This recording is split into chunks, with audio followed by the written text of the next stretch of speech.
The Dr. Oba Tashaka Show. Free your mind, and the rest will follow.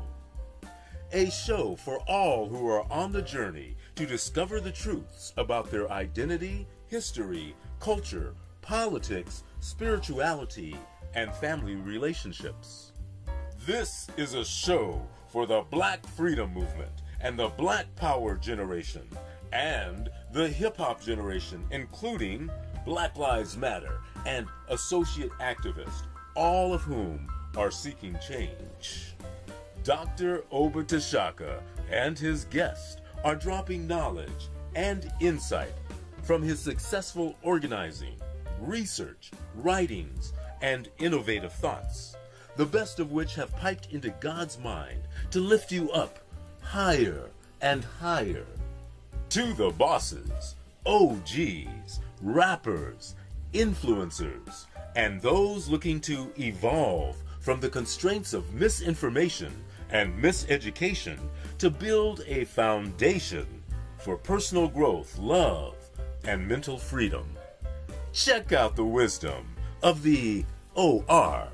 Yeah, that's the original revolutionary, Oba T, who inspired 1 million black men with his rousing speech at the Million Man March, and who continues to fight, write, and speak the truth. Dr. Oba Tashaka is one of the deepest deep thinkers in the world today. A quote by Dr. Asa Hilliard. Dr. Oba Tashaka, then Bill Bradley, was the best leader organizer in the Congress of Racial Equality, C.O.R.E. An endorsement from Dr. George Wiley, Associate Director of National C.O.R.E. and the best organizer blacks produced in the 1970s as the organizer of the National Welfare Rights Organization. The Dr. Oba Tashaka Show. Free your mind, and the rest will follow.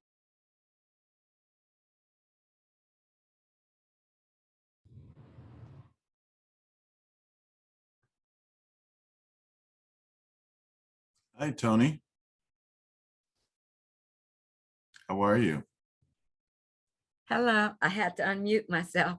I'm well. How are you? Good, good. Just trying to get ready for today. I talked to Tashaka, so he's on his way. Oh, good. And actually, Tashaka is my teacher. He was he was a professor at San Francisco State, and I just have learned so much from him. Yeah, I have this book of his. Yeah, that's what he's going to be talking about. Yeah. Oh, goody. He'll help me understand it. Yeah. I know it. You know what? That book is so involved. It is very. I mean, it's got like all of the.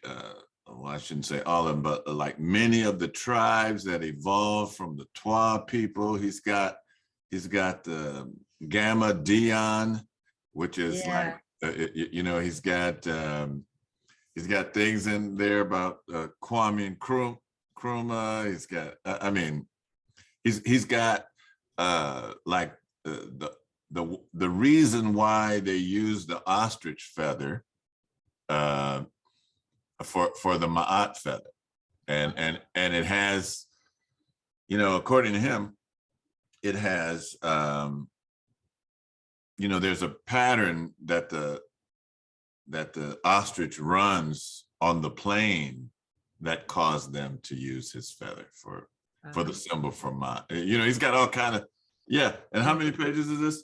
This book is like it's like 471 pages. Yes, and I'm sure I probably started reading it and put it down. I'm like Sister Doris. I have so many books, but question to you and Baba Sango, what mental process do you all use to process what you're reading to make sure you're getting it? Do you read it by paragraph and then try to dissect that paragraph and then move on, or do you read it all the way through once and then go back? You know, sometimes I use both of those methods.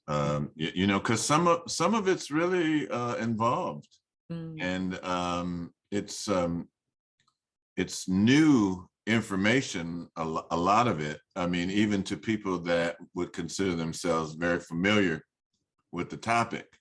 You know, it's yeah. I do both. And you know, that's why I try to have like these study groups and sessions to help out. But yeah, that's a very, I would say he hasn't come out with volume 2.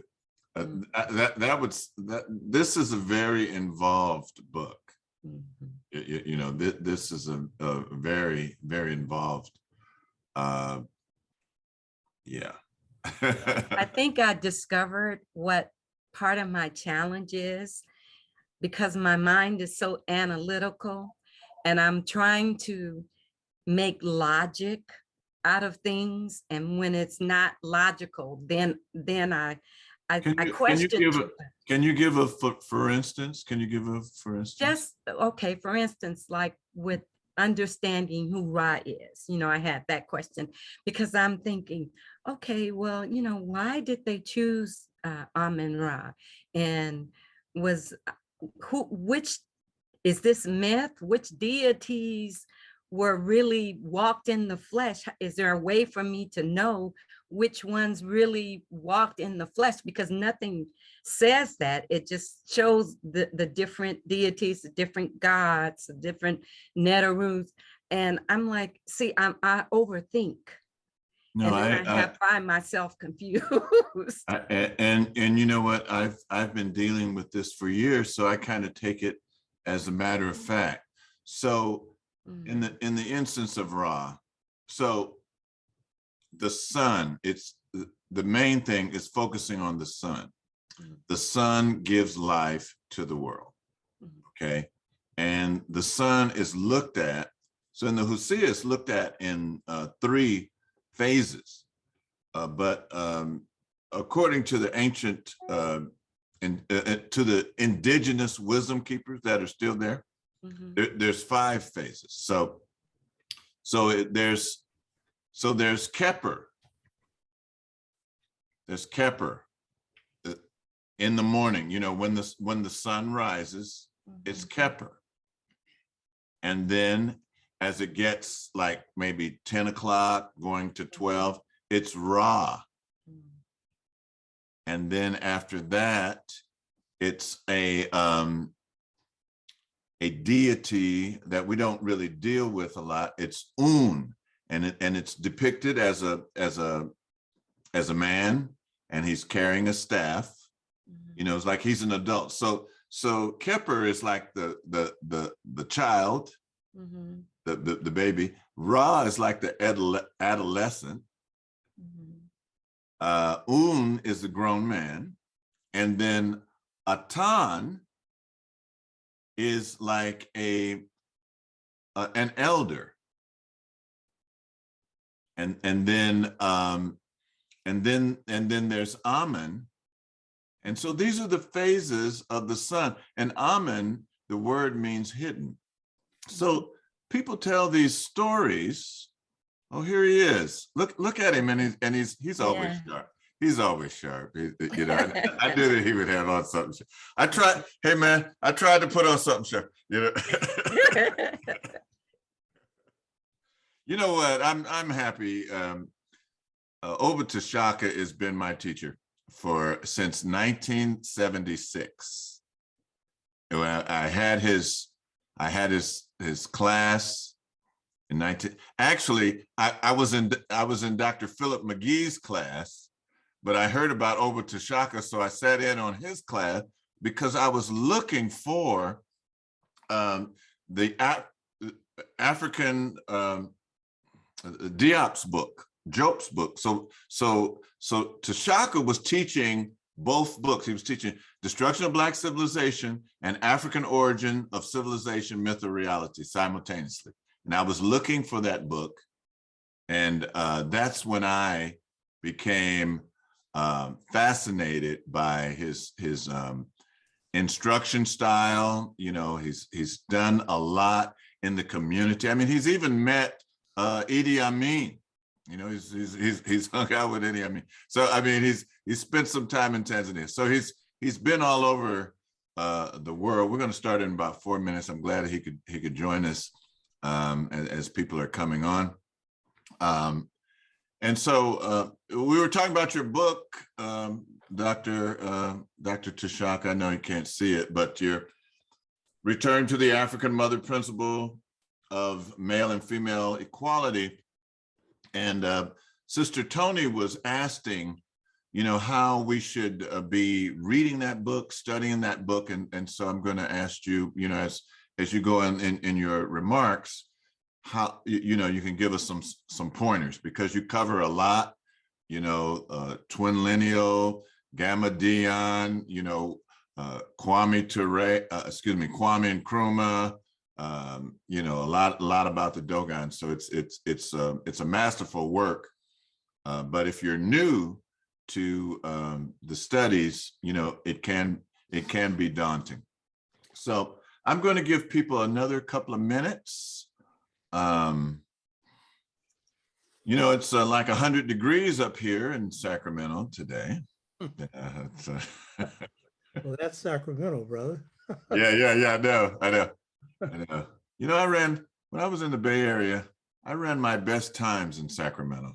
You know, I ran because we'd be practicing over at San Francisco State. Sometimes it'd be foggy.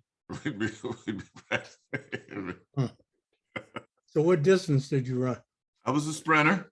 Okay. And I don't know if you know Timba Mashamba. He was my coach. You know, Coach Fix was the track coach, but Timba Mashamba was like my he was a coach for the sprinters. Okay. You know, I mean, it was Division II. I wasn't a great sprinter. You know, I didn't break any records, but you know, I had some good days. And when I did, they were in Sacramento because it was hot. You know, so. You know, Johnny Mathis went to San Francisco State and was scheduled for the Olympics and would have won, but then he took his record contract. He was a high jumper. He had the record. He would have won the Olympics. The guy that took his place wasn't as good as him. Yeah. You know what? I didn't know that part. I just knew that he was a high jumper at San Francisco State. I never knew. Yeah. Yeah, I didn't either. I thought he was just a great singer. Never knew he was that kind of an athlete. Yeah, his family was a friend of my family's, and so I knew a lot about the family and stuff. Yeah. Wow. Yeah, he still sounds great too. See what I mean? He's still teaching me. You know, you know, Johnny Mathis was, my father loved Johnny Mathis, Earl Garner, Nat King Cole. You know, that just played all the time at my house. And listen, I'm going to start, and I'm going to start by reading Dr. Oba Tashaka's bio, and then I'm just going to turn it over to him, and around about 6 o'clock, we're going to take question and answers. So I'm just going to read his bio, just some points, because it's very extensive. He's done a lot. He's done a lot for our community, and he's done a lot in terms of education and organization. So Dr. Oba Tashaka is an activist, scholar, public speaker, professor, workshop leader, author, organizer, and visionary. For 38 years, he was professor of Black and Africana Studies at San Francisco State University, and now he serves as Professor Emeritus at San Francisco State University. He's the founder of the National Black United Front, National Vice Chairman between 1984 to 2009. He is the principal architect of the African-centered education movement, which incorporated an African-centered model curriculum in the U.S. public school education while he chaired Black Studies at San Francisco State, and thus incorporated natural sciences into the core discipline of Black Studies and led the move to define African philosophy as the foundation of Africana Black Studies. In addition to teaching, he is also leading Operation We Are Family, a major global organizing drive to unify Black people and revitalize Black families in the US and globally. He has a show, and the show, for all those who are on the journey to discover the truths about their identity, their history, their culture, their politics, spirituality, and family relations. This is a show for all who are seeking the truth, including the Black Power and hip hop generations. Dr. Oba Tashaka and his guests, who will include leading hip hop artists and thinkers, Black Power and Black Lives Matter activists, and scholars will be dropping by. We'll be dropping knowledge and insights from their artistic work, successful organizing, research, writings, teachings, and innovative thoughts, the best of which have piped into God's mind to lift you up higher and higher. There's so much to his life and his organizational prowess. His name, Oba, is the Yoruba word for king, and he always carries himself very regally and very royally. He's a man to be greatly admired and respected. And without further ado, I want to introduce my teacher, Seba, Dr. Oba Tashaka. Thank you, brother. Are you going to put me on the full screen, or how's that going to work? Okay, let me, okay, yes. Hold just a second.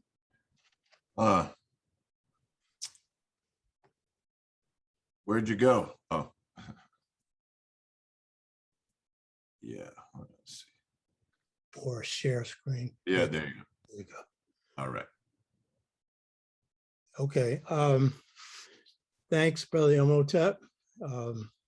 I didn't know that he would go on to become a spiritual leader, and I'm really proud of your work and the good work you've done with your family as well. And my wife is associated with WOZE in Oakland, you know. And as chair of Black Studies, I would bring in speakers, Ivan Van Sertima and others, and the condition was I had to speak in the community. It was usually at WOZE, you know. And driving to WOZE, that's in Oakland, I got all kinds of interesting information, you know.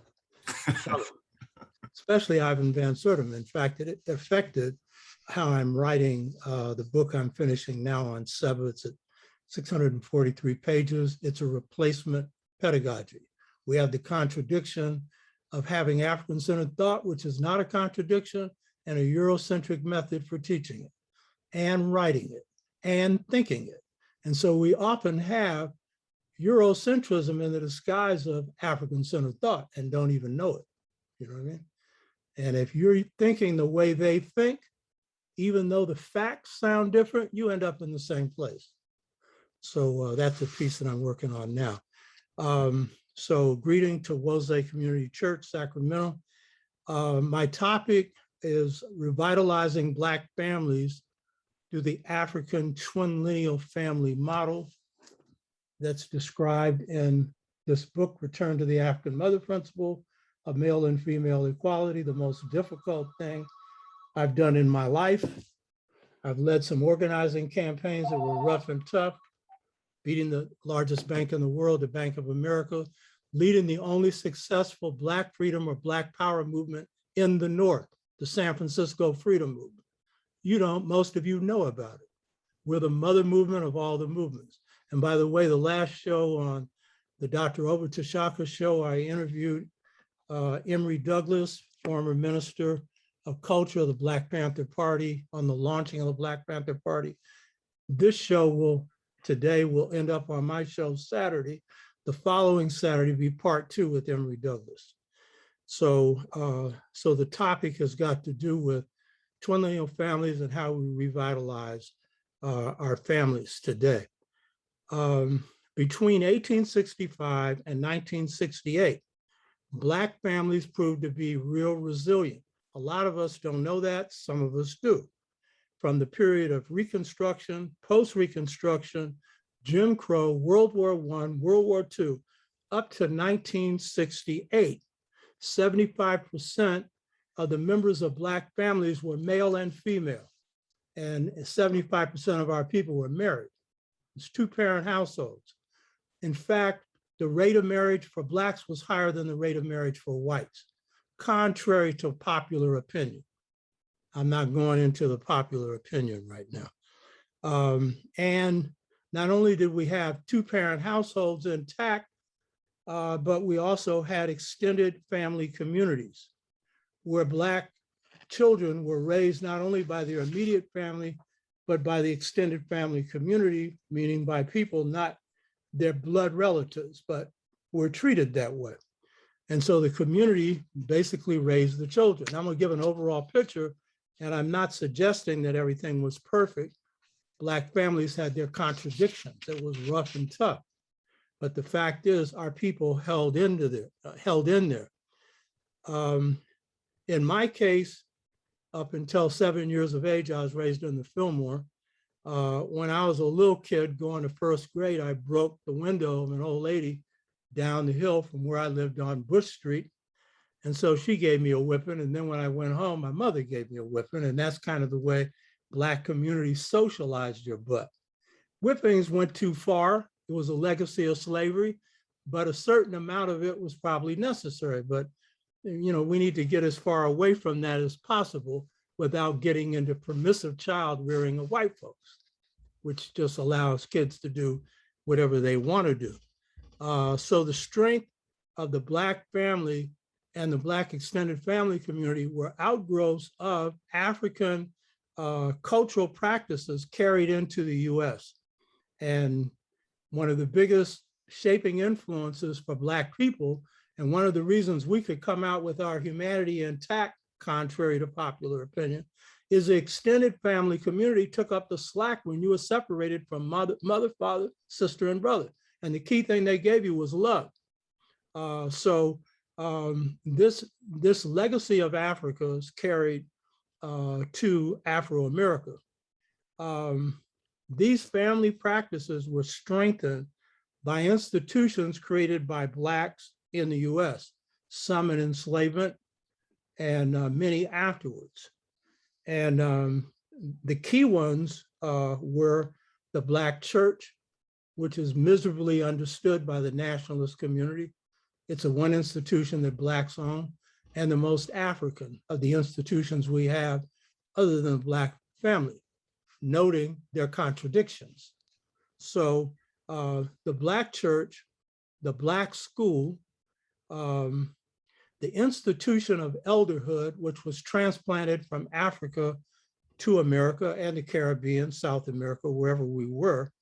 These institutions, especially the institution of elderhood, provided wisdom for our people.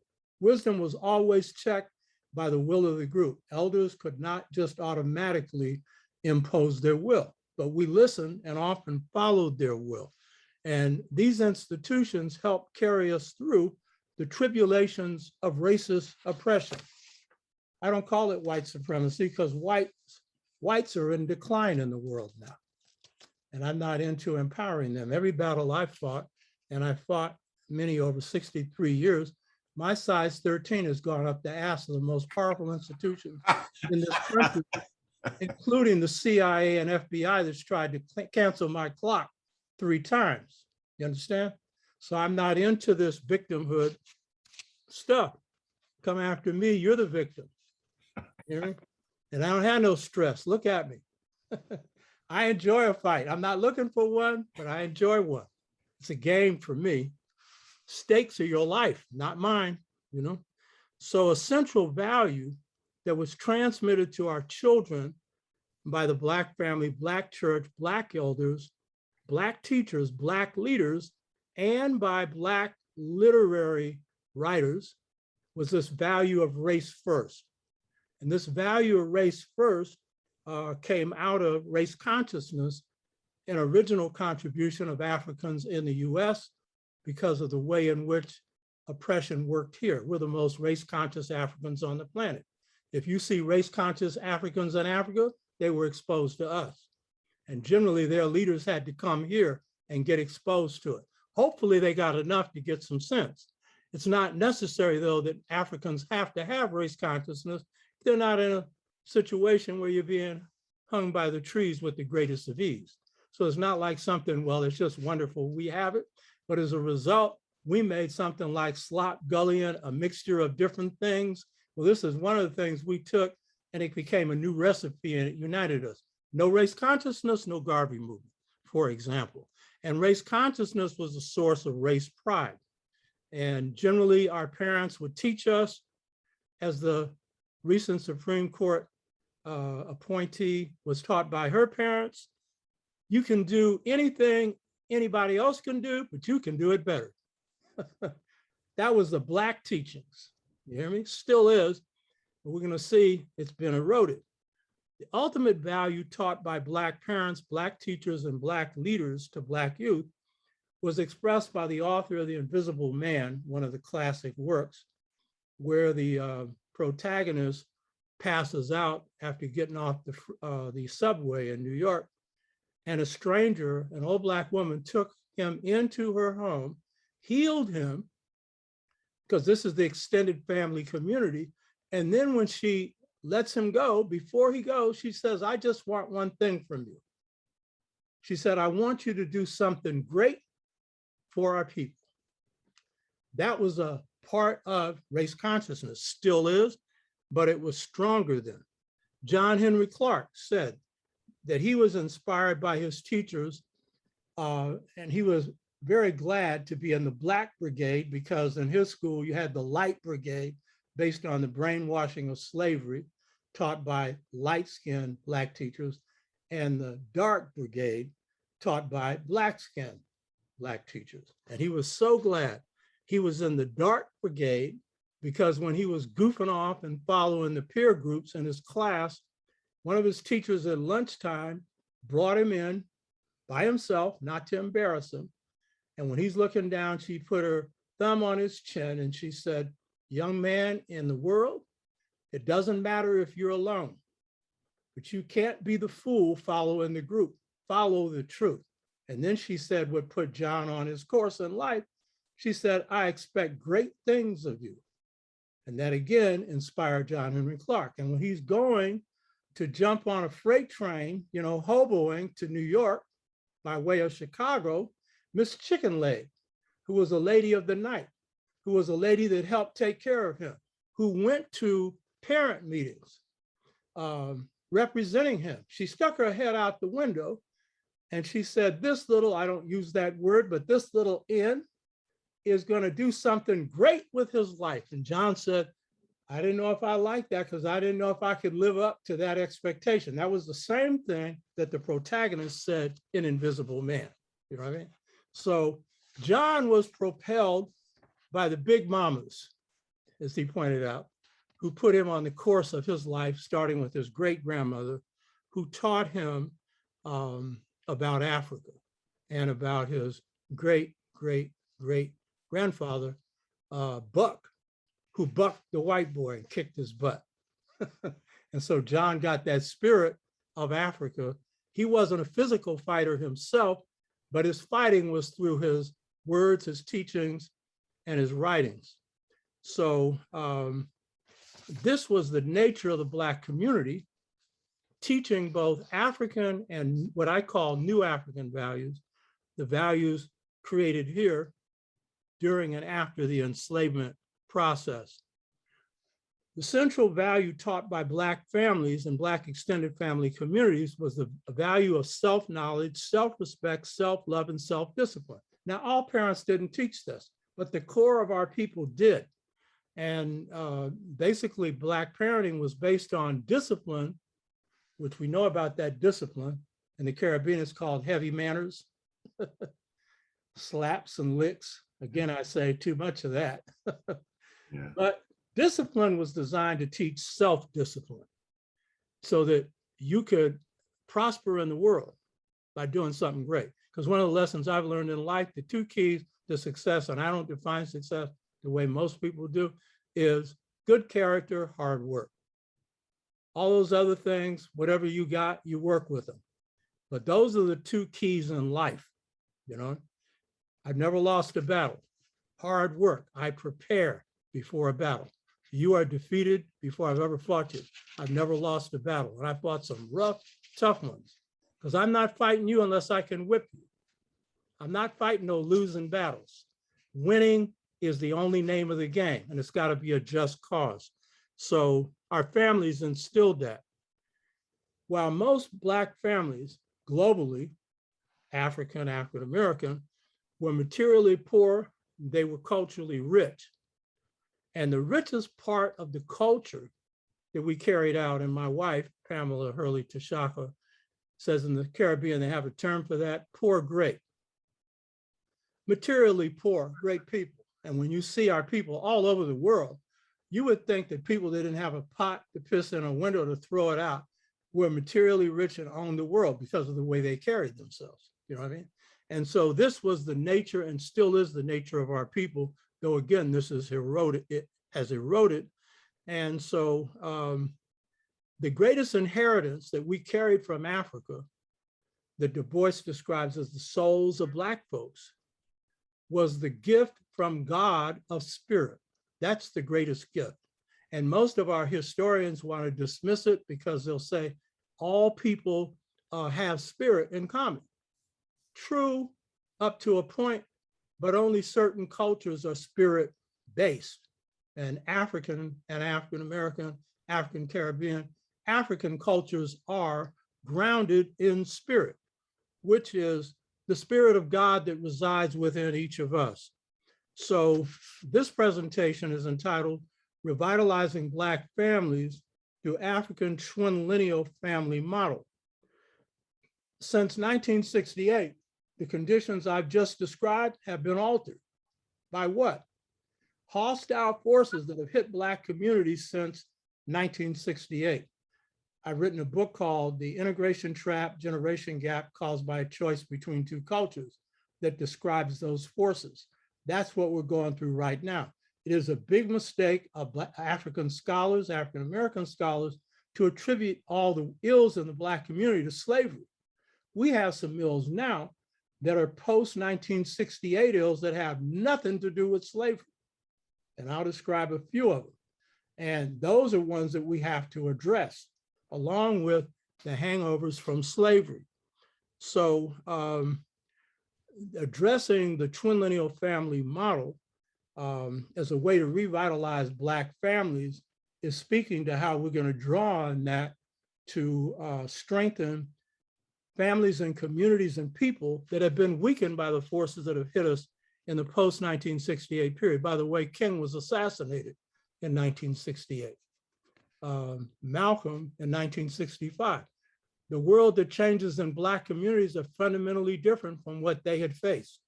They would have had to completely readjust almost their approaches to organizing, leadership, and everything else in this post-1968 period.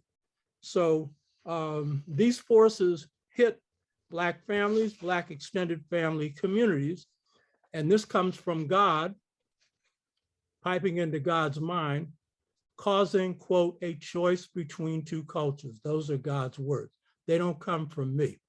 And anyone that has heard me go through this, and I won't go through it much today, if they're organizers, if they're scholars, I don't care what they are, they will all come back and say, it's a choice between two cultures. Because if you're going to explain some of the mad behavior going on in our communities right now, this explains it. Comes from God, piping into God's mind. You know what I mean? So the values of spirituality, human life over money, these are all the values we carried from Africa, adapted to this country. Spirituality, human life over money, the value of the group over the individual, the value of high expectations, the sense of optimism, no matter how bad things are, they'll get better. The old sayings that we carry out in our community, every dog has its day. You know what I mean? That accounts for the low suicide rates in Black communities compared to white communities, even though it's rising with Black youth, except for 7 to 11-year-olds, and that's terrible. It's really telling you something's going wrong. The suicide rates in Black community are lower than among any other people in this country. And that's due to the persistence of these values and this culture that we created in this country. So no matter how bad things are, we had this idea that things could get better. We drew from elders who gave us wisdom, and we had a high regard for it. And we had a high value for Black women, even though there was abuse of women in families. I'm not ignoring that, but I'm saying there's high value for Black women. And the Black church, the Black family, and the Black school outweighed peer groups. That's no longer the case. You hear me? And that is not caused by slavery. In fact, we created or carried over from Africa extended family communities and held a high respect for elders. And the idea that somebody that having 2 cents between their ears is going to dictate what you do was foreign to us, even though the youth might try, you know? So the forces that hit us, and I'm not going through all of them, I'm just going to earmark the key ones. And these were very hard for us to resist, because part of the reason, part of the question is, how is it that we go from 2-parent households, 75% of our families are 2-parent households, to today where only 29% of our families are 2-parent households. The Black family eroded more between 68 and now than between 1619 and 1968, let alone the Reconstruction period of 1865 to 1968. So that means that the forces that have hit us have been more difficult for us to handle than those other forces that we faced before. And one of the most difficult forces that we were not wired for was globalization. Some of our people still don't know what that is, you know what I mean? And it has many meanings. I'm not going into all of it, but for the Black family, the biggest effect and devastating effect of globalization was taking manufacturing jobs out of the country and sticking them overseas or in the suburbs. 20% of the Black workforce was, made up of industrial workers, Blacks. That's considerably more than our percentage in the population. So when those jobs go, then the real foundation for a lot of Black families, where Black men could support their families with women working, and sometimes without them working, went out. And then when that went out, then what ends up happening is the disappearance of the Black male in the Black family. In the book, Return to the African Mother Principle, I give documentation on this. Between 1976 and 1982, 700,000 jobs were lost among Blacks. 700,000 Black men were out of the family. No finance, no romance. And one of the things I do study is economics. You're in America, you better know something about money.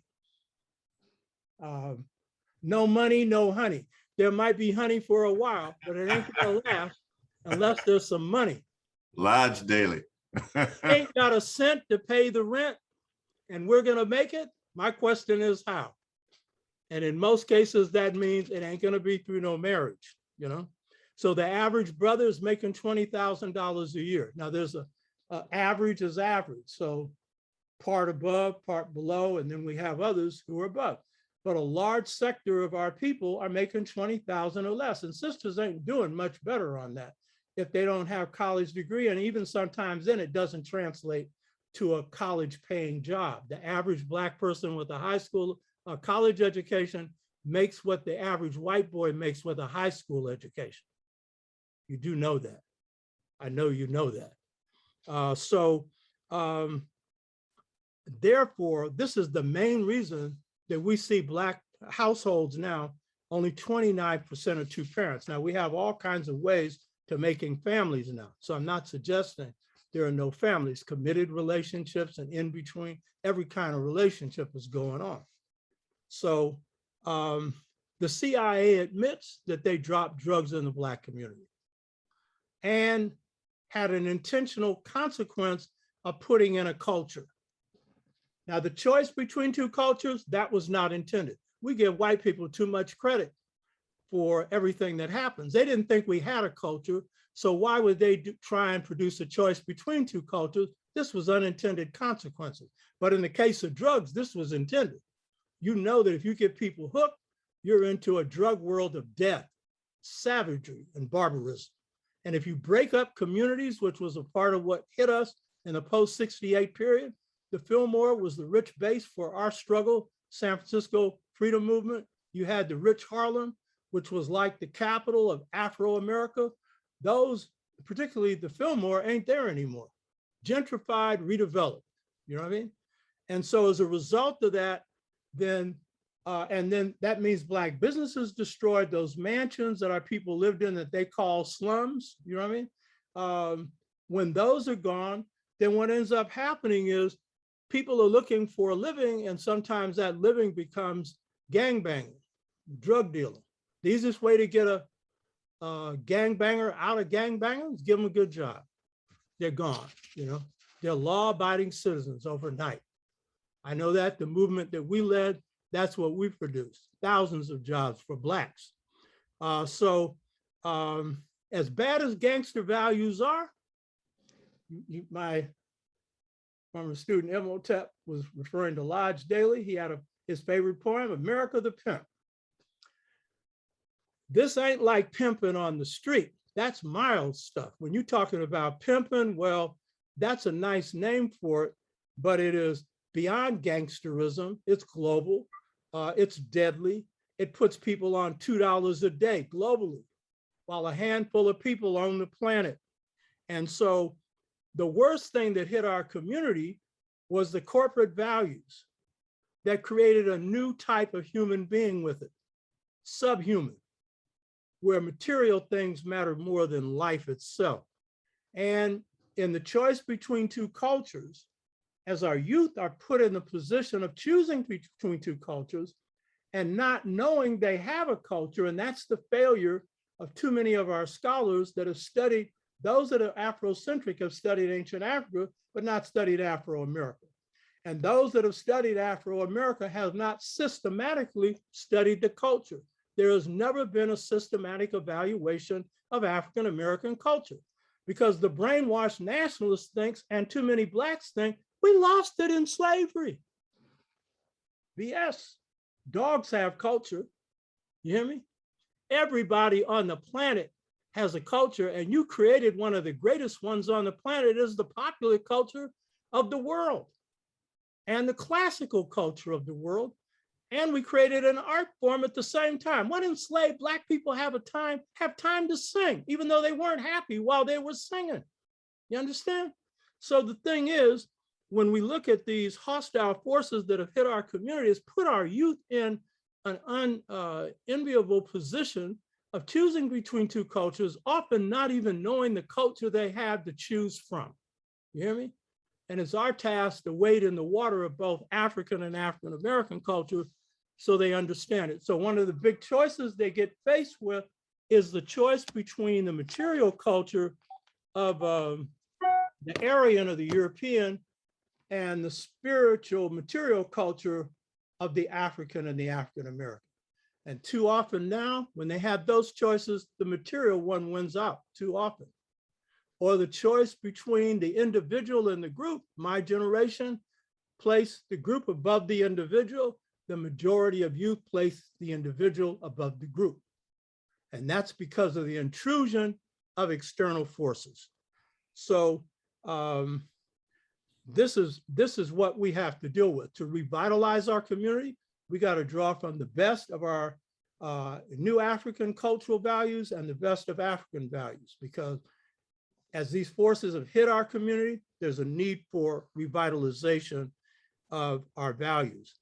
So we have to do like the Sankofa bird in Ghana and draw from our historical past the best so that we can move forward with those models to revitalize our families, communities, and people today and tomorrow. And the key objective has to be to create just societies. we have to have long-term vision. This isn't just about survival. A long-term vision means restructuring the society. I'm a revolutionary. Among the African-centered scholars, as Dr. Obenga said, I'm the only one. I said, well, that ain't something that I find too great to hear, but I already knew it. And the African-centered scholars still doing good work. But as a revolutionary, I'm a systems person. So I've innovated 6 systems. These systems are about taking your past, applying it to the present, and then the future. And because at some point, Black, brown, and red and yellow are going to be a majority in this country, and we're going to run this place. But some of us, because we're infected by white-itis, don't think so. You hear me? Oh, white-itis has got us to think that, oh, mighty whitey, he's going to be around forever. Everything that goes up comes down. Humpty Dumpty sat on the wall, and Humpty Dumpty not only had a great fall, you couldn't put him back together again. And you're in the process of Humpty Dumpty falling right now before your eyes. And as Malcolm said, what makes them sad makes me glad. And I got enough sense to know how to protect.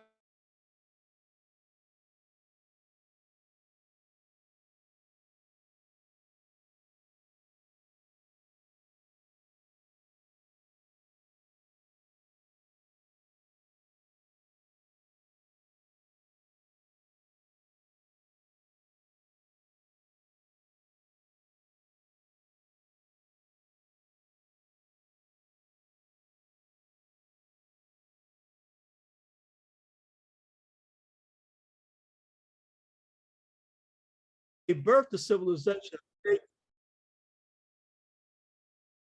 They did. And so as a result of that, they created the highest civilizations on the planet and the highest level of humanity on the planet. So those shows went into origin because we've generally ignored them when it comes to origin of history. We left them out. So what I didn't cover in that series was the basis for just societies, and particularly the basis for just family systems, just political systems, just economic systems, coming from the Chwa or the Kung people, the mitochondrial DNA, which is the best evidence for human origin, because that's the DNA of the mother. It doesn't disappear. Mitochondrial DNA shows humanity begins in Africa among the Kung and Biaka Chwa, but the Kung are the longest living K-U-N-G or San people of Kalahari Desert. 144,000 years ago, give or take 10,000 years, that's the error rate of mitochondrial DNA. And I'm into evidence, but I'm also into ideas and thoughts that are accurate. So I'm not just a fact man, you know what I mean? And so mitochondrial DNA to me is the lodestar. And you can look at hominids and everything else, but they vary. And you're getting a bone here and a bone there. But mitochondrial DNA says the first human beings were Kung people or Chwa coming out of the Kalahari Desert, one of the roughest places on the planet to live. And so from them comes the model for just families, just societies, just villages, just nations. The resilience of Black families in Africa, the United States, the Caribbean, South America, the South Pacific, Europe, and Asia is because they draw from this family model, as well as other African cultural precepts. We just didn't know what it was. And so we don't know what we were drawn from. And that's the discovery of the mother principle. It's a big fat breakthrough right here. It is key to resurrecting just societies right here. You hear me?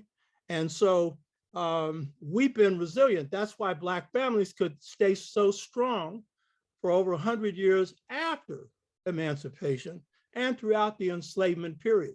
And why we could come out of slavery more humane than the people who did us in. And I'm sick and tired of hearing historians talk about we were chattels in slavery.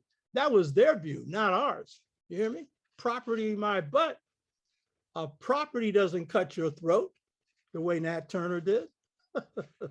A property doesn't break your implements. You hear me? A property doesn't run away. You hear me? A property doesn't love.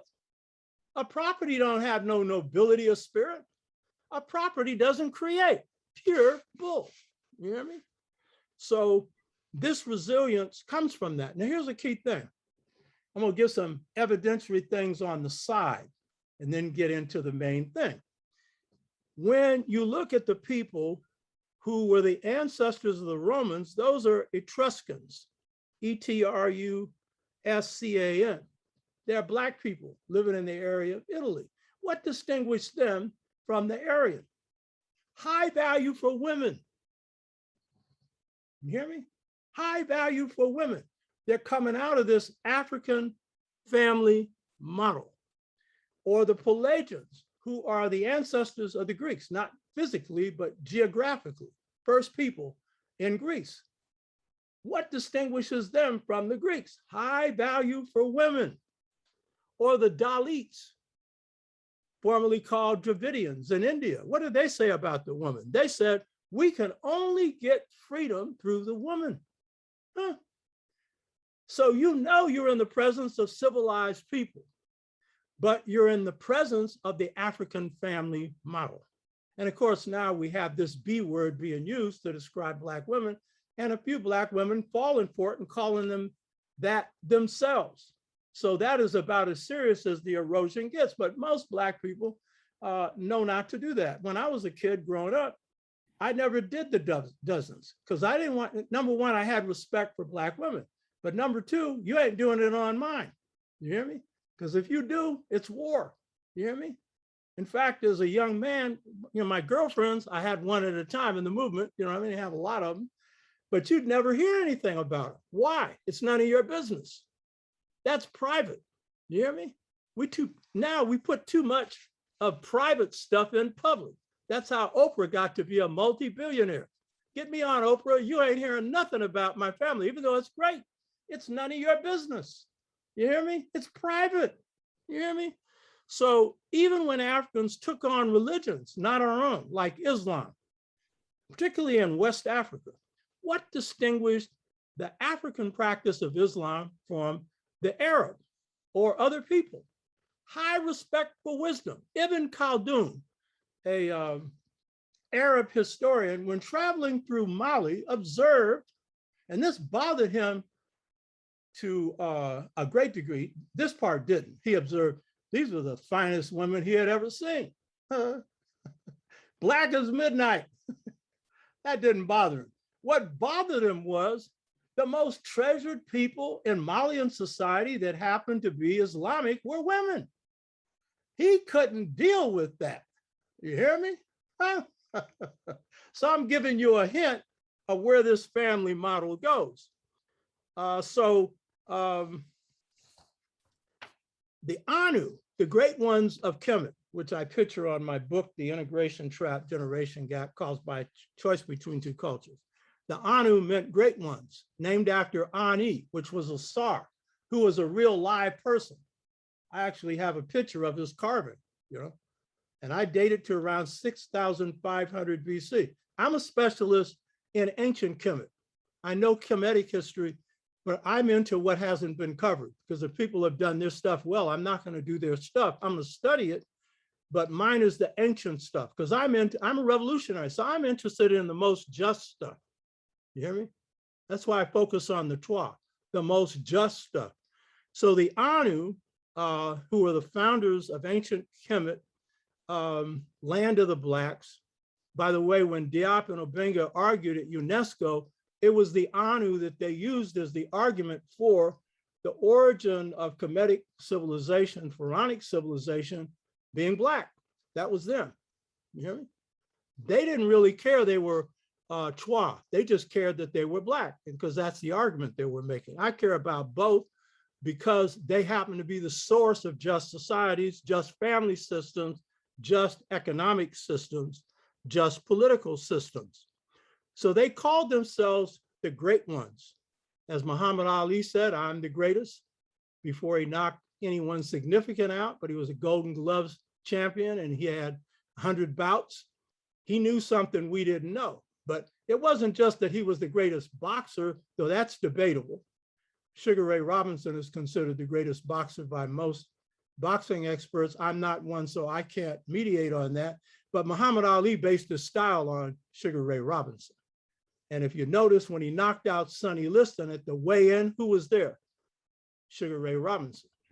When he won the battle and was talking about, I'm the prettiest and I'm the greatest, who was there grinning? Sugar Ray Robinson, who was actually prettier than him, contrary to popular opinion.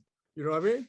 So these great ones were great because they gave birth to the greatest classical civilization in the world, but they were great because they were great people. And what made them great was their justness.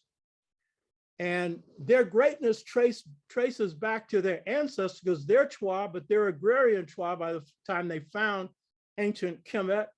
But these ancient Chua that they have as their ancestors are hunter-gatherers, going back 144,000 years ago. So all innovative breakthroughs in the realms of science, mathematics, music, history, social science, and all areas come from two things: knowing facts about something, and that's what most scholars end up being, factual consumers and repeating facts. But the innovation comes from knowing the facts, but through intuitive breakthroughs.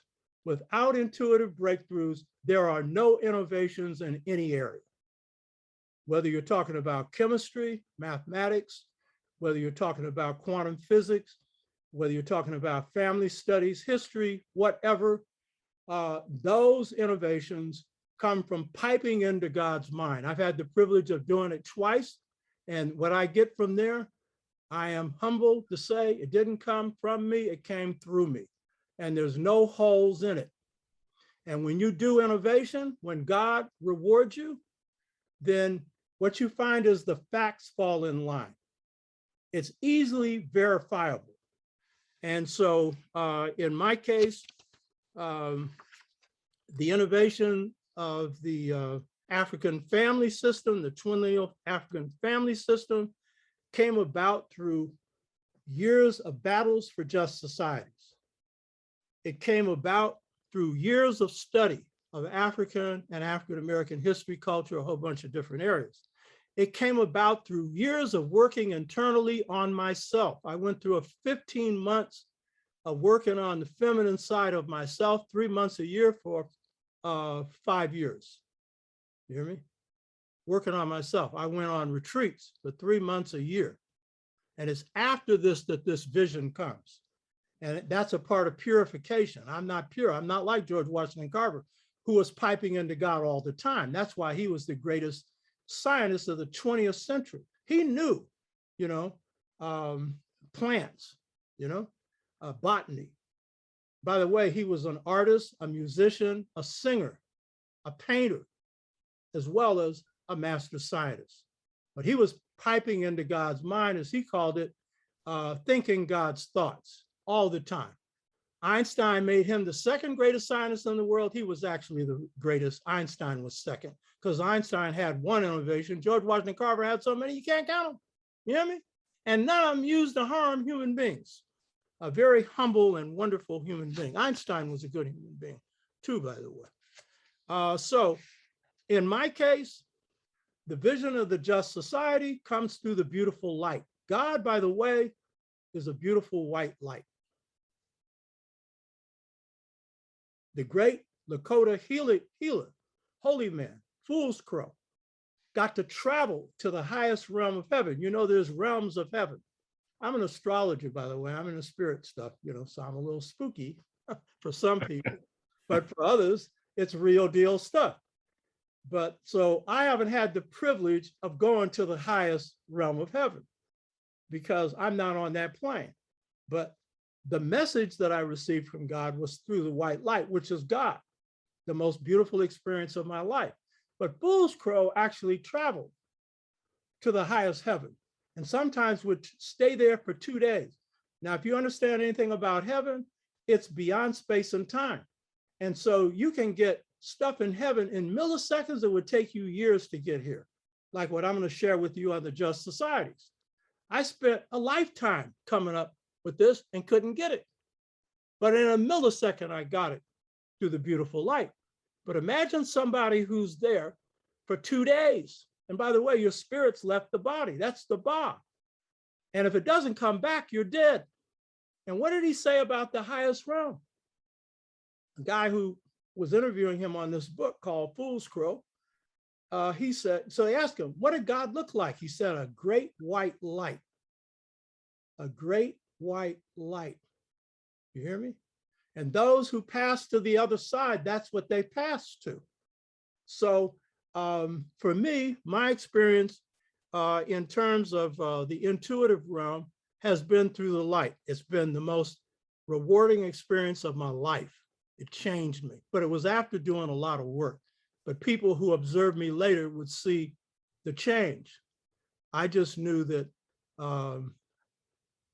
I was pleased to have had the opportunity to visit God's mind, which is a whole mind, the whole of a part. And so without speaking, when I've had these experiences, I don't hear any words. It's telepathic. And without speaking, God revealed telepathically when I asked, because I was writing this book, The Mother Principle, I asked, what's the basis for just societies? And God said, without speaking, the just societies, and this comes from God, of Africa were societies where, and this is God speaking, all the males and females were equally empowered to govern every phase of society. All the males and females were equally empowered to govern every phase of society, period. God is the greatest speaker on the planet, even when he's not, it is not talking. It talks on your level. So God didn't tell me who these people were. God knew I'd know. I knew that was the Twa. And no anthropologists, historians, or anything else have figured this out. This is the secret to Twa just society, along with their purity of character and the fact that they radiate God's light because they're the closest human beings to God, being the first to come to this earth, you know? But if you think about a just society, what's the basis for it? Well, if you have a system of empowerment where males have no more power than females and females have no more power than males, then that's a perfect definition. I'd have never come up with that. It's too simple. You know what I mean? Intellectuals like to, I don't, but normally, you know, you expect things that are profound to be complex. You hear me? So this is the key to just societies. Men didn't have any more power than women. Women didn't have any more power than men. And so these were the hunter-gatherer societies. The longest living that humans lived in was the most just on the planet Earth. No slavery, no oppression of women, no oppression of children, no oppression of elders, and freedom. Of course, we're into the material world now, so we don't want to live in that, right? But the reality is their needs were easily met. Hunting and gathering didn't take much time, and the rest was leisure. That's why people lived in it for about 120,000 years. Huh? White boy comes along with his private property and his ownership of everything, including people. You hear me? And it got us infected with that, not of owning people, but of owning things to the point they're more important than people. So this is the basis for the just societies or hunter-gatherer societies, and then this is passed on to subsequent African societies. And in the integration trap, I point out that these societies in the beginning, after and during the hunter-gatherer, but after the Twa innovate agriculture, you go to the integration trap, I go into a documentation of this, then these are societies without kings and queens in the beginning, and then later societies with kings and queens. And the early societies incline towards the woman.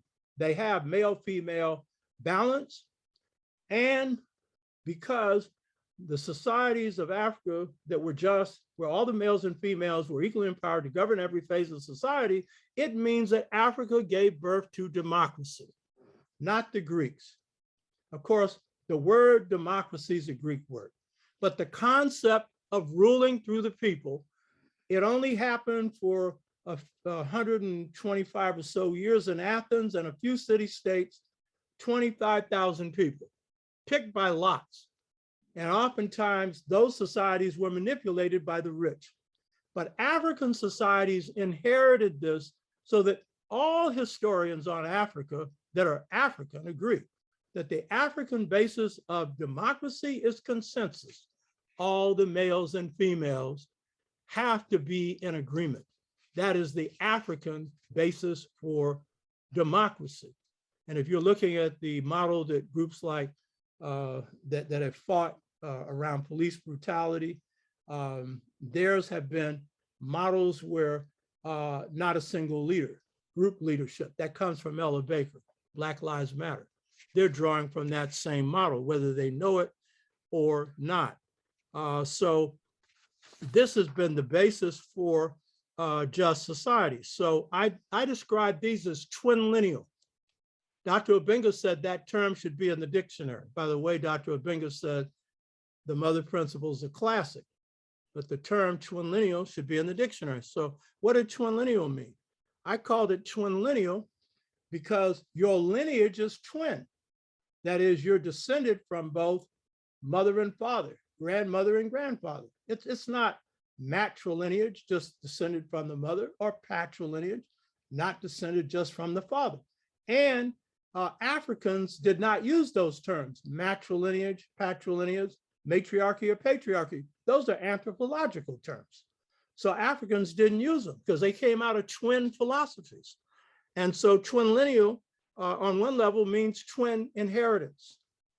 On another level, it means twin empowerment. That is through consensus, male and female. And it means twin naming. And by the way, one of the practices that we have in Black communities is to take, for sisters, to take masculine names and feminize them. That's a part of the twin lineal inheritance, you know? Jonita, J-O, and then they put that feminine thing on it, you know what I mean? Or Charcina, my first wife, Charles Cena, you understand? That's your twin lineal heritage, you hear me? Or Sunjata, that meant child of Buffalo Woman and Lion King. In one name, he had both the mother and the father. That's a philosophy up inside of there. And the reason why you had this in America was a continuation of this twin mentality that twin linealism is based on, but also the fact that the father was the one that was most often going to disappear through sale. So you took on, you feminized the father's name to remember him. You hear me? That's some of your African stuff you think you don't have. So how can we use, and twin lineal also means lines of work, because hunter-gatherer societies, the men hunt, the women gather. And to this day, Africa's survival is based on women being the primary agriculturalists. Though in the first societies that were created after hunter-gatherer, or even while it was going on, but when African hunter-gatherers innovated agriculture, men and women were agriculturalists. Men doing certain work, women doing others. But throughout most of Africa, it's the women who are the primary agriculturalists, and they're keeping Africa alive today. So the question is, how can we use this twin lineal model to aid us in revitalizing African American and African Caribbean, African South American, African Europe, African Asia, Africa South Pacific families? But ours is in the most need of it because of the way our families have been hit. You hear me? And so how can we use that to revitalize our families and our communities? The first is to understand how it persisted and continues in our life today.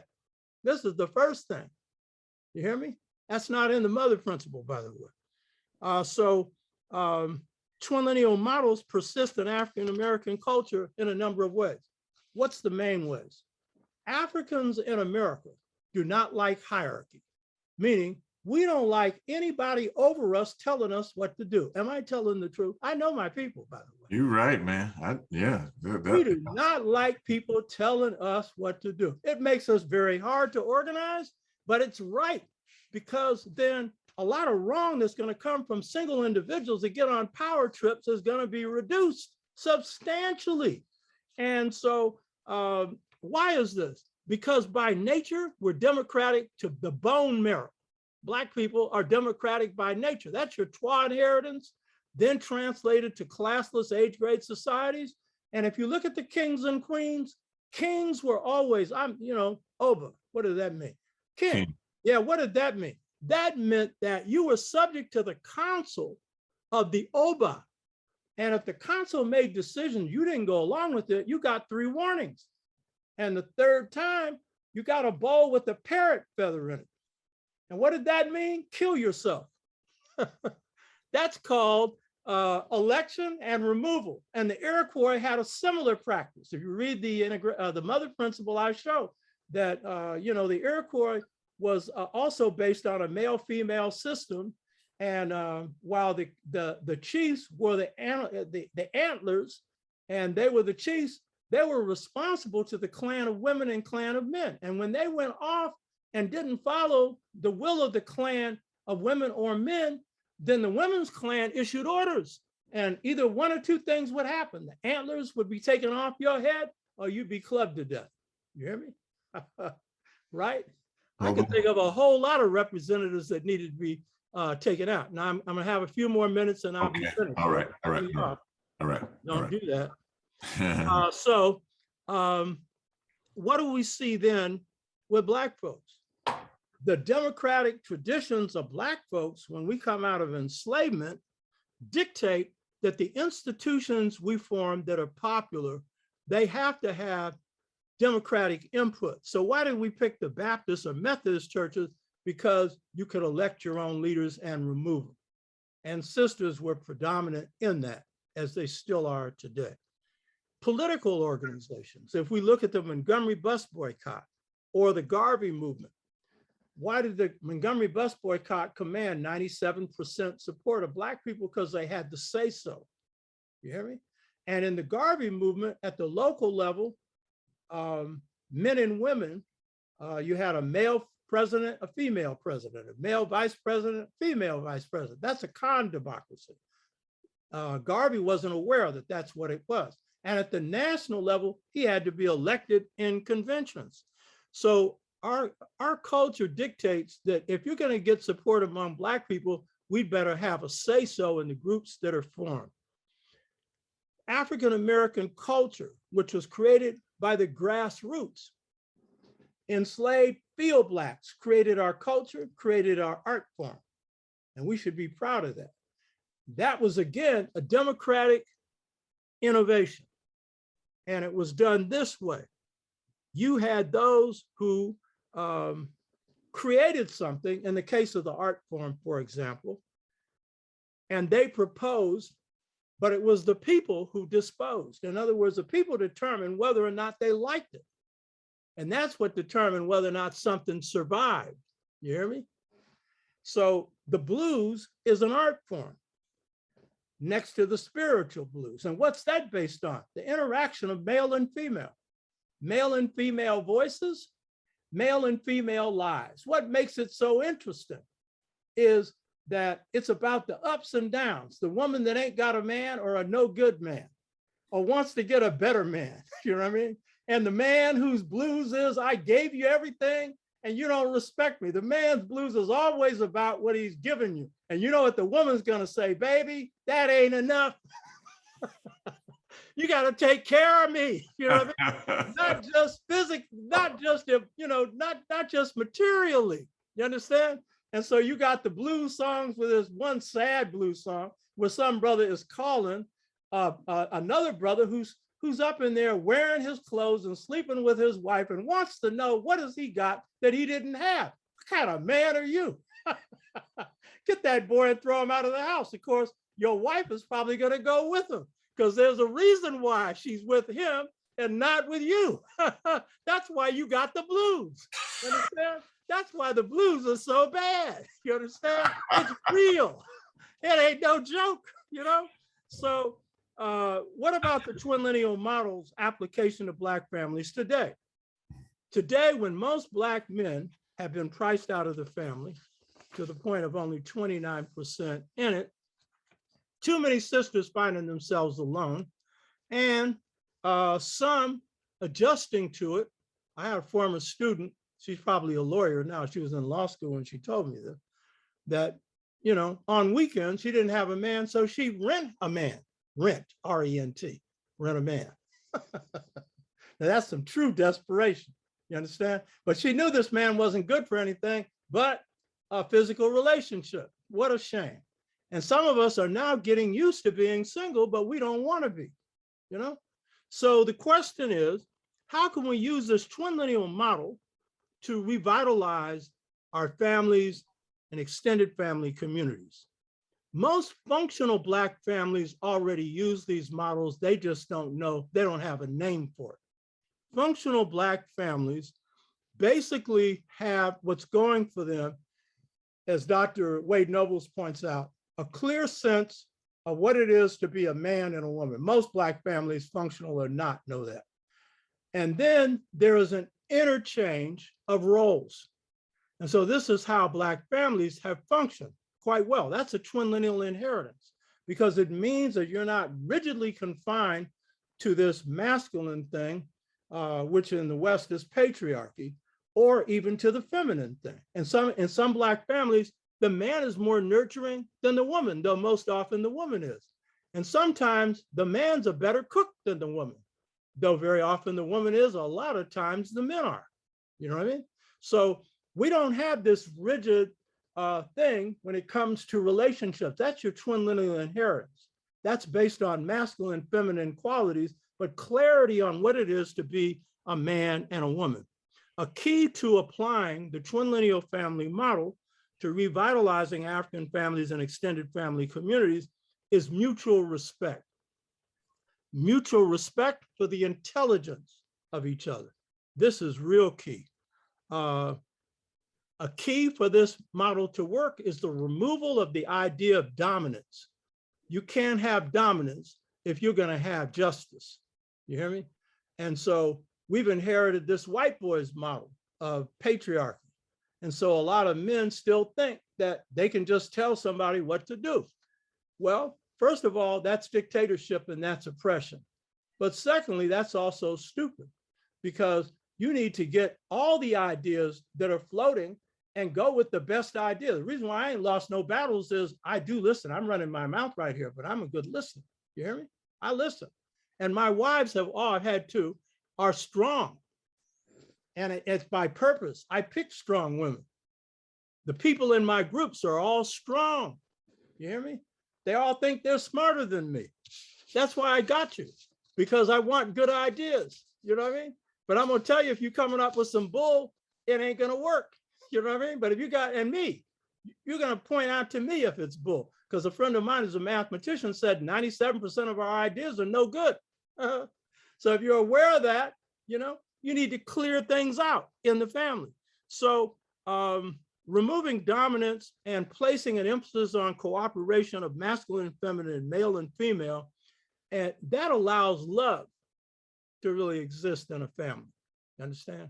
Between men and women, because love is based on respect. Have you ever heard this thing in a family where sisters or brothers say, I still love you, but don't respect you? That's the end of love. I used to not understand that, but I finally got the message. You know what I mean? Huh? If respect goes out the window, love is soon gonna follow. You know what I mean? So operationally, this formula for twin lineal families is not rigid, it's flexible. So it can be applied in different ways according to the needs of the family. And that's in functional Black families, that's how it works. It requires masculine feminine synthesis, meaning that males need to be more sensitive, females need to be strong. You need to accentuate the weak side, you know? And for men, that really requires work. I know, because I had to work on it. And sisters usually have strength, but sisters also have their imbalances they got to work on it, because that's what enables a relationship to work, not big egos that are bouncing off of each other. So when we're able to synthesize masculine and feminine, the nurturing qualities of the female, the creative qualities of the male, that allows us to be creative. And that's where creativity comes from. It comes through synthesis. But males and females need to be balanced. You can't have balance of masculine and feminine, you have no sexual definition. That means if you got equal masculine, feminine qualities, you're in the la-di-da category. You know what I mean? And I'm not knocking it if that's your way, but I'm saying you're not going to be clear about what it means to be a man, what it means to be a woman. But balance of males and females, that's the key to everything.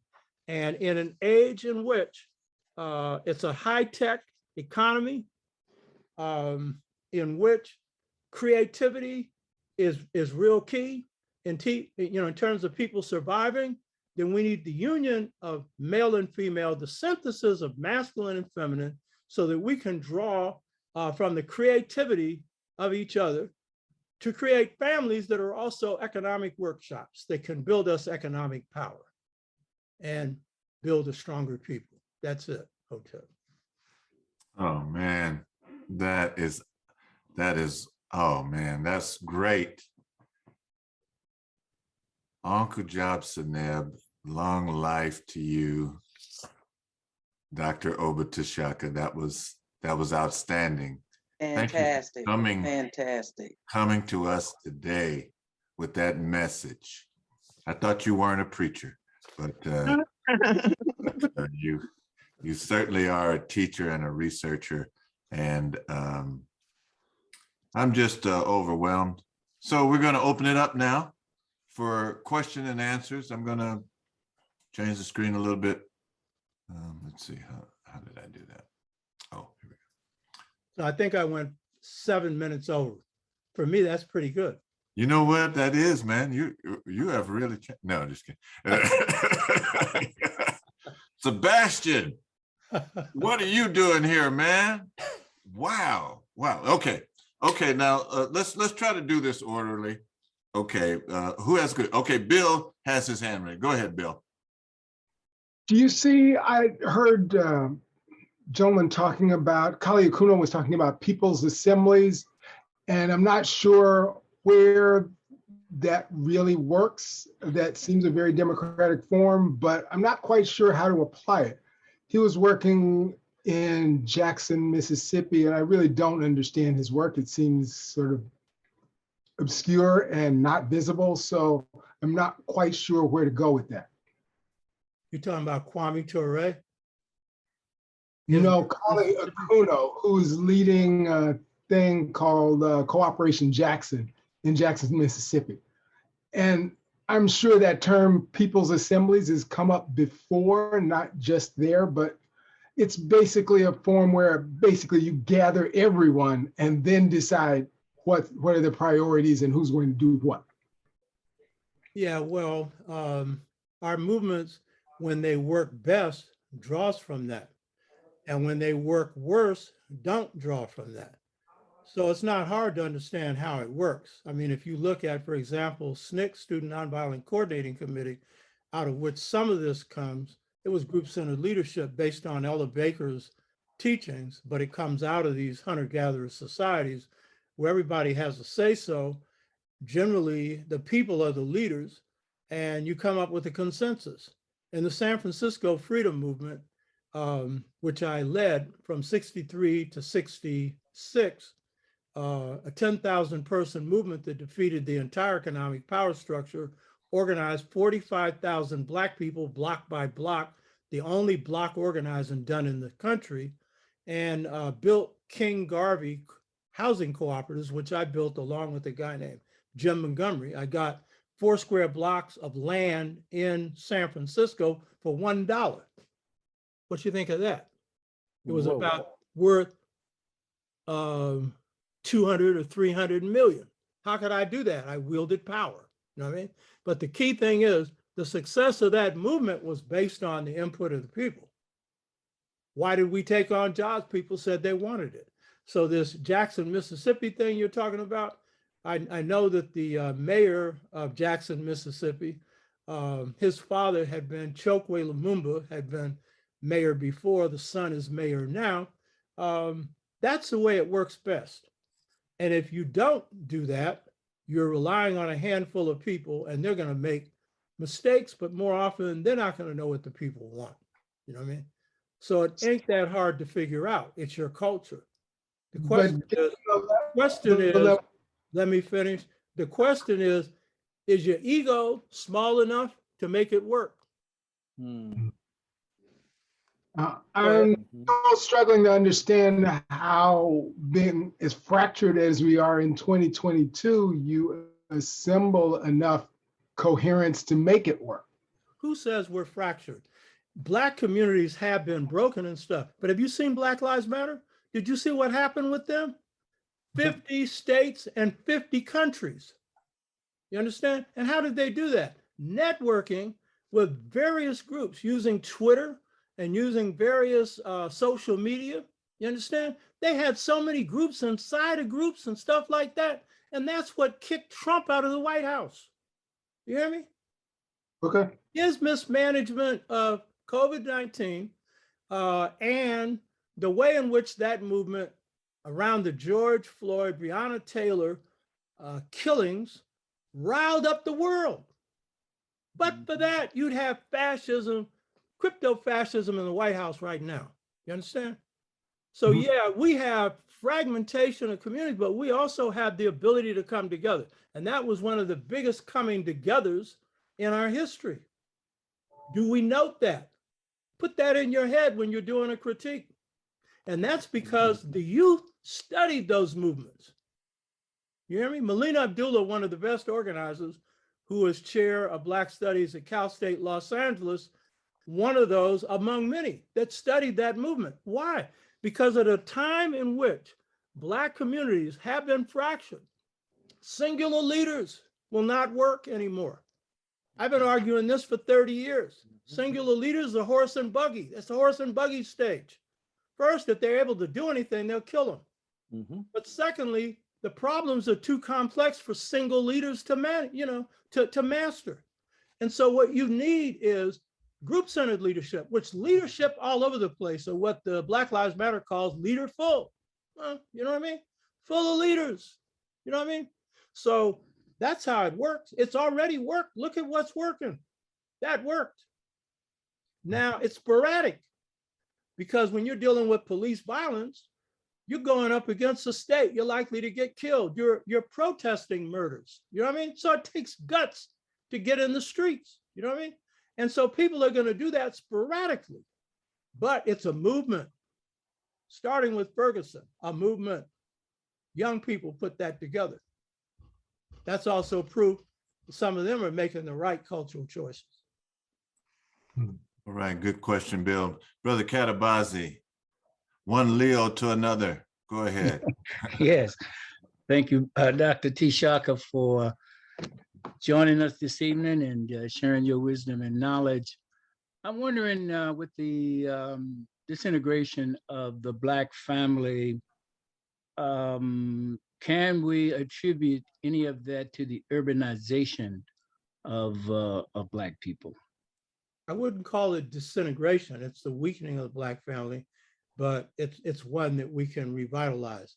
Yeah, urbanization contributed, but urbanization is not the primary cause, because if you look at urbanization, it begins with the migration out of the South. And in World War I, you have pretty heavy migration. And then World War II, a real heavy migration, to work in war industries. And while there's some erosion based on coming into urban settings that are more material, individualistic based, these communities are still strong. But it's when you get these hits that come in. And particularly, and this is the real key thing to get straight, in Europe, you have some drugs in Black communities. Their intelligence agencies wasn't dropping them on their communities the way they dropped them on ours for a lot of reasons. But the key thing is, if you look at Europe, and even though communities have been attacked and families have been attacked, they have not had the level of erosion that we've had here because you have a social safety net. You know what I mean? What you have is if you go to prison, you come out, you have a job, you get a house, you know, to stay in. And there's actual real effort at rehabilitation in prison. But here with, say, I didn't go into this, neoliberalism. How many people familiar with neoliberalism? Raise your hand. Yeah, that's privatizing everything in sight. The simple way to put it is taking everything that comes out of your tax dollars and putting it into private hands. You know, that's what's happened with the privatization of education, but it's across the board. That was used to end welfare, while corporations get welfare. That's the basis for their wealth. So as a result, we now have Black communities that literally have nothing. Food deserts, nothing in those communities.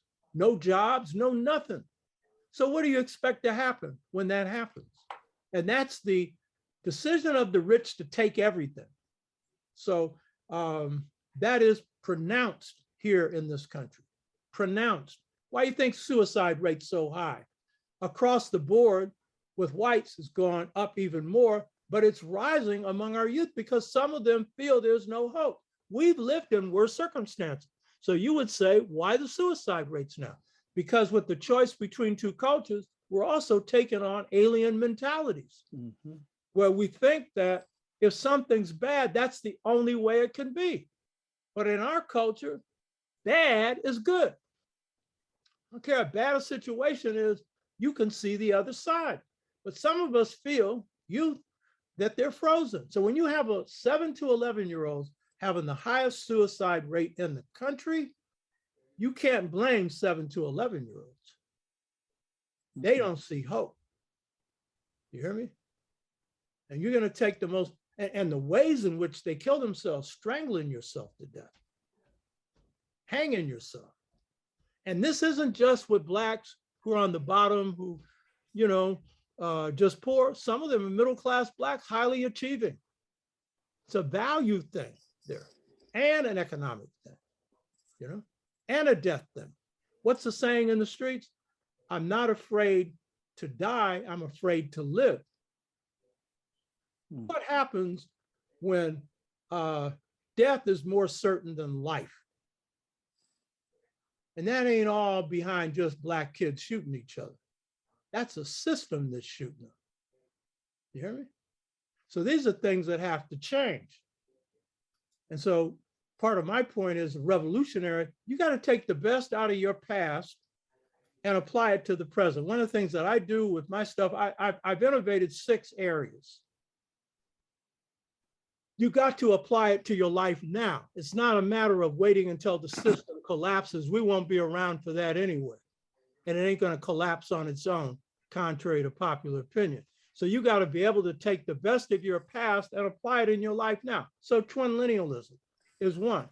Apply that to your families. Live it now. Because how are you going to create just societies if you're not recreating just people right now? Or another one of my innovations that comes with a guy named Bulin Layla Wabogo. Wow. We both innovated this, 6-fold stages to mental freedom. We track the stages that Black people go through when they're waking up. And so the people that have gone through the organizations that I've led, they're taken through transformation. The show that I have, the Dr. Oba Tashaka show that comes on every Saturday at 10 in the morning, and we've done about 89 of them now. You can hit them anytime you want to. We're signing people up for a 12-month webinar that'll be on the 6-fold stages to mental freedom. But that webinar is going to require that you be actively engaged in your community and community programs, because you're not going to change your consciousness unless you're doing something to serve your people. This ain't no intellectual exercise where you're just reading books. You know what I mean?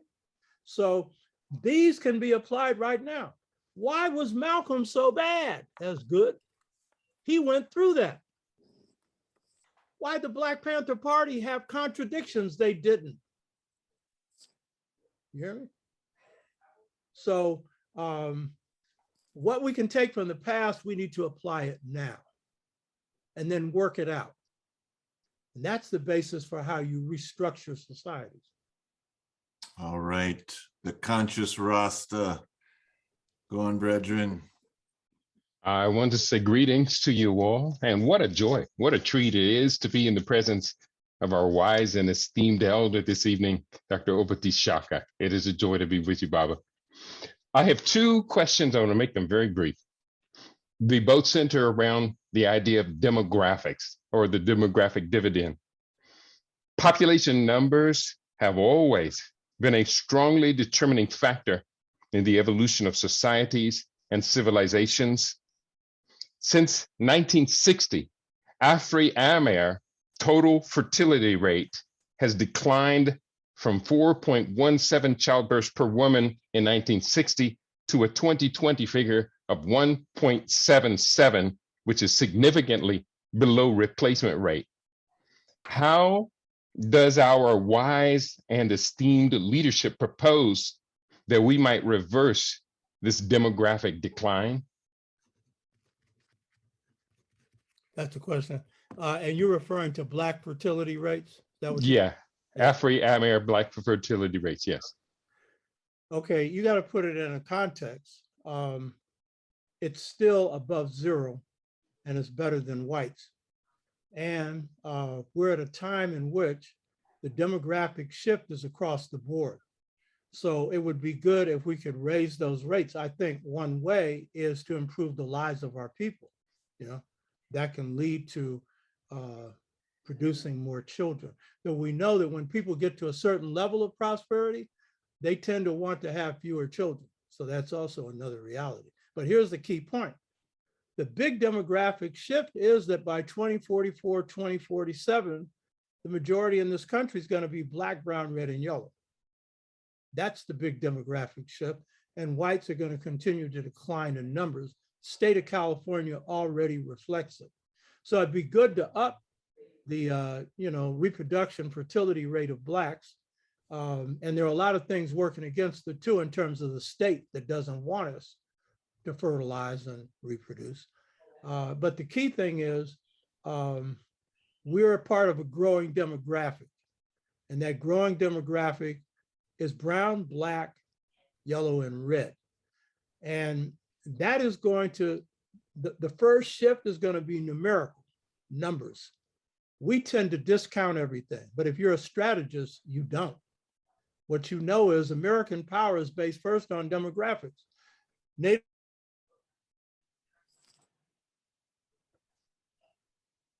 destructive mentality of genocide.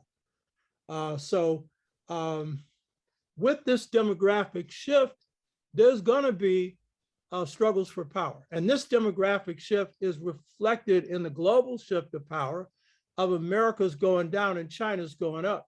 And at a certain point, Africa is going to come up. Africa is going to take longer because of the damage done by colonialism. Mm-hmm. And we've had our own problems due to the damage done by slavery.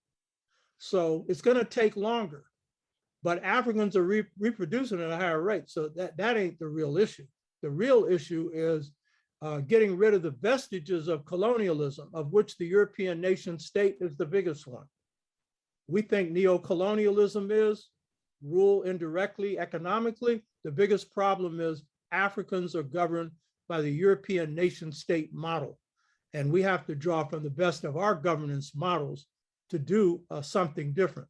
The Japanese were able to modernize in the Meiji Restoration because they didn't have colonialism on their shores.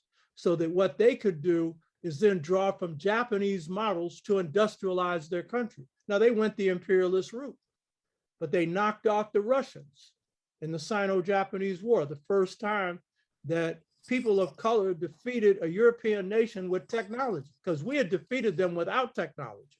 You know, the Battle of Adwa, Setawayo's battle, Islando, and others. You know, so the key thing for us is we need to be preparing for this demographic shift. Here's the key point, and I'll leave you with this one. We underestimate our power.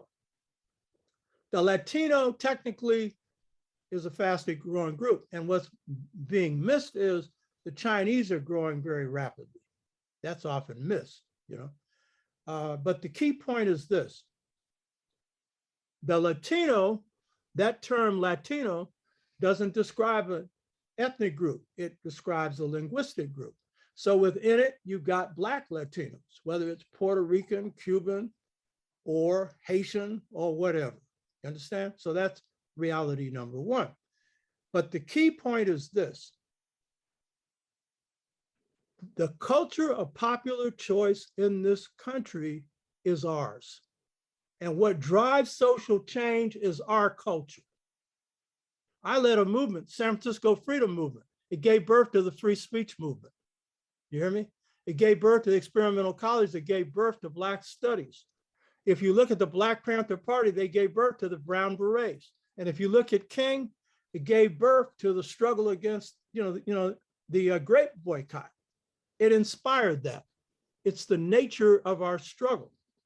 And so what we have to understand, and it doesn't mean our culture alone is going to govern here, it's going to be a mix. Most nationalists don't appreciate this, but there's going to be alliances and coalitions, and the question is who runs them. But the key point is we have to be prepared for the shift, and we have to be prepared for preparing our children to handle that, to create just societies. King and Malcolm reached the conclusion by the end of their life, and we've done it on the Dr. Tashaka show, we've done a couple of shows on this, Manu Ampin on the revolutionary Dr. Martin Luther King, showing that by the end of his life, King, well, actually by 65, King had concluded the society needed to be restructured. Malcolm reached the same conclusion. And what are you restructured around? The best of your culture. King didn't have that to draw from, but he appreciated the need for the change. Malcolm was drawing from it, but King was very advanced in what he was doing. That is the path for transformation. While we are struggling to rebuild communities, rebuild families, empower ourselves economically, educate our children. I did a series of shows on Black power and Afrocentrism, starting with the SS state strike and ended with the most successful movement for community control of the schools in the United States. We need to look at models. We have models, but we act like we don't. And so I led the movement around African-centered education in the National Black United Front. Our best chapter was Kansas City. And the best model for controlling education was the Kansas City educational public school model, where for 22 years, 1,200 Black students were educated under a $9 million budget that was cut loose from the public schools, put in the hands of the Black community, and these kids scored at the highest level. Asa Hilliard and others were coming in, Wade Nobles and others, helping to strengthen that curriculum. Now, they had one person on the Board of Education that produced that. So what happens if you have 6? But we think we can't control our own education. Like hell you can't. As you think, so you are. And then in that city also, they have the best Saturday school program called the W.B. Du Bois Learning Center. It's been in operation now 50 years. Average 200 students a year being taught science, mathematics, reading, writing, math, being taught history and culture. A brother named Leon Dixon set this up. He's done all the coursework for a PhD in mathematics. They wouldn't pass him on the orals. If you pass all the courses, you pass the orals. But his friend was told by one of them that was doing the orals, we ain't never passing no Black person with a PhD in mathematics. You know what I mean? But he's run this thing. You know what I mean? So we have models. We need to take the best models that we have produced to revitalize our communities. You hear me? And so that's a part of it. So it's creating just societies, not just any society. You had a second question? Brother Keedy, you said you had 2 questions, but I'm going to ask you to hold your second question because we have 4 other people. And that was a great question. And I hope you're not disappointed by that.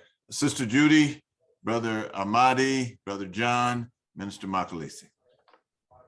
Greetings. Hi, Dr. Tashaka. I'm so happy to finally have a chance to be in your presence on Zoom. I'm originally from Tuskegee, and I don't know if you've ever come there to be a professor or adjunct. But my question was, you mentioned earlier that, well, this is a comment first. You mentioned earlier that the nationalists base, they base a lot of their thoughts, or have some, I guess you should say, put a lot of blame on slavery. And that may not be exactly what you were saying, but I was wondering, you said slavery. I would think that slavery has affected us all the way through, because slavery, and when I think of slavery, I think of us not having power of ourselves. We're dependent, and there was ownership of us when we were slaves. And all the way through, we've had, from physical slavery, it turned into mental slavery. And we're still kind of dealing with slavery, to me, all the way. And so I was thinking, when we think about ownership, that's one of the things that really makes us a slave today, is the fact of our lack of ownership of anything, with our music industry being owned by others. So I was trying to get a little bit more clarity on why you were saying nationalists, should not hold slavery as being. And then you mentioned at the end about our mental steps, steps for mental freedom. So I was thinking that we still have really been affected by slavery all along. So you didn't really listen to what I said. I may have missed it. What I said was, in the post-68 period, things have happened to the Black community that you cannot attribute to slavery. I didn't say that slavery didn't continue to pose problems for Black people. For example, the erosion of the extended family community, that ain't got nothing to do with slavery. It was created during slavery. You understand? The erosion has occurred through the attacks on the Black community, through drugs, breaking up Black communities, and a host of other things. Or this choice between two cultures that I was just describing, that's a new phenomenon, because in slavery, see, here's the point about slavery. Slavery did its damage, but we didn't come out the crippled people that we've been made out to be either. We came out with crippling effects of slavery. We didn't come out a crippled people. The first thing we came out with was scars, but our humanity intact. What's the proof of that? When slavery is ended, you have all of these orphans. I'm giving one example. There's a million examples of this. All these orphans running all over the South, because in the Civil War, Black families were separated. And so when the Freedmen Bureau is created, one of the purposes is to take care of these children. Guess what? There were no children to take care of, because Black people took care of them. You hear me? And that was because of the residual of communalism, of sharing. Zora Neale Hurston, who's one of the best students of African-American culture, makes this point. The closer we were to slavery, the more African we were. You hear me? So there's the negative side of slavery, but there's the positive side. And the positive side is you were closest to Africa.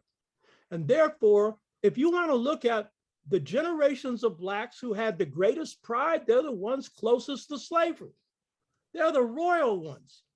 They're the ones who carry themselves with the most dignity, have the least, but inside have the most. Carter G. Woodson made this observation about formerly enslaved Black people.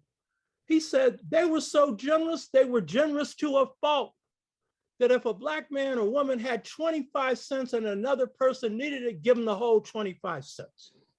You hear me? And if you want to look at the inventions of our people, where did the greatest number of inventions come from right after slavery?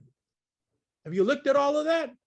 George Washington Carver was an ex-slave. By the way, when he was going to go to school, he's about 11 years old. He was in a barn, and then a Black woman took him in, as was common. And so she said, "What's your name?" He said, "I'm Carver's George." She said, "No, you're not owned by any," but it didn't mean that he believed that he was property. But the key point is, you want to look at George Washington Carver? The greatest scientist in the 20th century was an ex-slave. And guess what?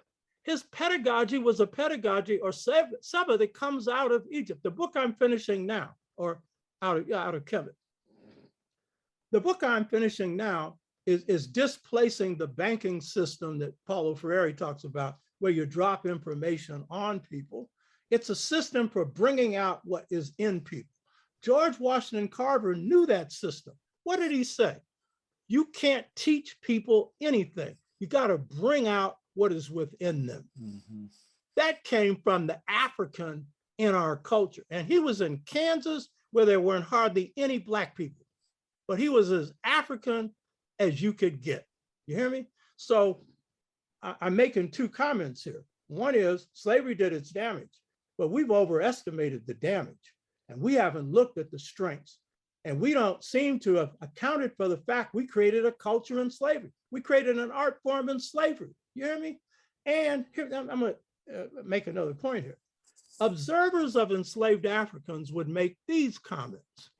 I'm a historian, and one of my areas is African history, the other is African American. Why? You can't use one without the other. You got to use the past to apply it to you now. So these were common observations of enslaved Black people. What was the common observation? They have qualities of nobility and royalty. Enslaved Africans. So if you think they were all whipped down and broken, I'm sorry. That was not the case. Yes, some were. And some, like Frederick Douglass, who were broken, came back to life when they got that juju, you know, from that old man, Sandy, on the plantation, that he said, as long as I carried this piece of Africa with me, no white man ever touched me. And when Frederick went up to get whipped by the slave master, Colby, he had that in his pocket. The first day he didn't get whipped. Frederick was not all that a spiritual person to begin with, you know what I mean? And so he said, well, maybe this works, but it's probably because it's Sunday. Sure enough, Monday, Colby lit into him. He never got a punch in. Frederick Douglass beat him to the ground. Why? A piece of Africa. And after that, what he said is, I had lost all sense of being a human being, but this revived me. And then what did he say? He said, any man that would attempt to put his hands on me now will have to die, because I may still be a physical slave. I'm a spiritually free person. What was the mantra of the enslaved African? Before I'll be a slave, I'll be buried in my grave and go home to my Lord and be free. That was the national anthem of most Black folks. You hear me? So yeah, there were the negatives of slavery, color consciousness, but not like the Caribbean, because here, you don't know if the light complexion person is proud of being Black or isn't. In the Caribbean, it usually works that way, but not always. But here, because of race consciousness, it works in a different way. You know what I mean? So as a result, we come out with scars, definitely, but with our humanity intact. It was rough kindness that those first formerly enslaved Africans had. Kind of rough, you know what I mean? But they also would take care of you. Yeah, on your butt if you were wrong, but at the same time, giving you love, you know? Mm-hmm. So what I'm saying is the post-68 period, what is happening is, so how do Black families stay intact all that time if slavery did us in? We rebuilt families in slavery, but particularly afterwards, but it's the forces since 68 that have most seriously weakened families and most seriously weakened extended family community values. And that's because the forces we're going up against then in post-68 period are invisible corporate forces. You're not wired for it. We're wired for racism. We're not wired for corporate media, bling bling. You know what I mean? You know, we're not wired for how a Ronald Reagan will come in with a economist who comes up with this idea that big government's bad and then starts stripping everything. I mean, we weren't wired for that. And so as a result, the devastation is greater. So the culture now has to be more conscious of these forces. So I'm not saying that slavery didn't do its damage, but I'm saying we've exaggerated it too. All right. Brother Amadi, Brother John, Minister Makalisi. I'll share. I'm gonna be fast. This is absolutely inspiring. I'm just really Learned so much. Thank you. For bringing up my awareness about African American culture, because I have been guilty of that as well. So, but I never will be again. And also about group centered leadership. What powerful concepts among so many others. So, just briefly, I want to just say that, how do you see us mitigating the threat of gentrification? And, in Los Angeles, we have a problem that it seems like the politicians are really pushing this, this agenda. I forgot what you call it. But anyway, the developers, right? The developers seem to have so much power in Los Angeles, and the politicians are just like pushing that agenda, and they're just watching our neighborhood be dismantled. What do you think about? What are some thoughts about mitigating this gentrification pattern? One of the hardest battles you have as a community organizer is to go up against the forces of either gentrification or redevelopment. Redevelopment was just breaking down Black communities. Gentrification is bringing in other people who get all kinds of financial deals from banks and stuff, and so they can buy up housing and everything else, and then shift the color of your community. And the rising cost of housing that drives people out of their communities. So one is, to the extent that, because in California, you got a real Browning. So to the extent that you can put people in office who have a history of struggle, and particularly the mayor's office, then you have at least a chance to fight some of those forces. Corporations run cities, so that's not going to be easy. So that is one of the things that can enable you to fight it. And so Harold Washington in Chicago came in supporting the Black community. And had the Black community utilized him better, they could have benefited from it. And so one of the things I'd say is that if you can occupy City Hall, the first thing you do is occupy the blocks. Organize on the block level. The big mistake in Chicago was not to organize the block. Chicago's organized on block level. That is how the Irish mafia worked. You know what I mean? But Black nationalists lazy. They like to have these big rallies and give speeches and all this shit. And so I'm pushing constantly for this. And they're talking about, yeah, you did it, but it was top down. Yeah, I took over the poverty program and stuck all the money in the Black community. I've never taken a dime in any movement I've led. And so we organized 45,000 Black people block by block. We're the only ones that did it. And so I'm telling you, do it. Had the Panthers done it, they'd be alive, because you can bury the FBI, bury all these intelligence agencies in a sea of people. That's how the Vietnamese kicked America's behind. You know, understand? You know what I mean? So that's one level. The other level is you got to push for low and moderate income housing.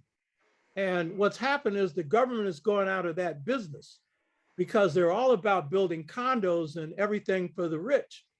When I built King Garvey, I went to Washington, D.C., lobbied the Senate. It wasn't me alone, it was a movement, and we got this in 1966, low and moderate income housing passed. And then I got a guy named Jim Montgomery, who's an engineer, and I had got these 4 square blocks for $1, and then he laid out a plan, and we got smart. We went to HUD and let them build it.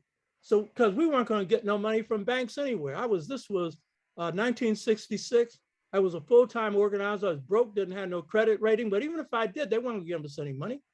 But then what we did is we got our people and other people in there, and then they turned it into a co-op. It's called strategy, brother. Huh? They paid to build it, and we took it over. What do you think of that? 211 units of housing, $170 for a 1,400 square foot unit. And I don't benefit from anything I lead. That's my code as a warrior. I wasn't homeless. I lived with my girlfriends or my father or whatever. You know what I mean? But I had no money. You know what I mean? And we had other people that I told our members, anyone that wanted to, go get one of those. But the community generally benefited from that. So we need low and moderate income housing. The other thing you need is you need to raise the ceiling for what people are paid. This $15 an hour is chicken feed. You know what I mean? 30,000 a year, you know, somewhere around there. So it's 10,000 more after taxes. What is that taken care of? You know, so we need a guaranteed annual income.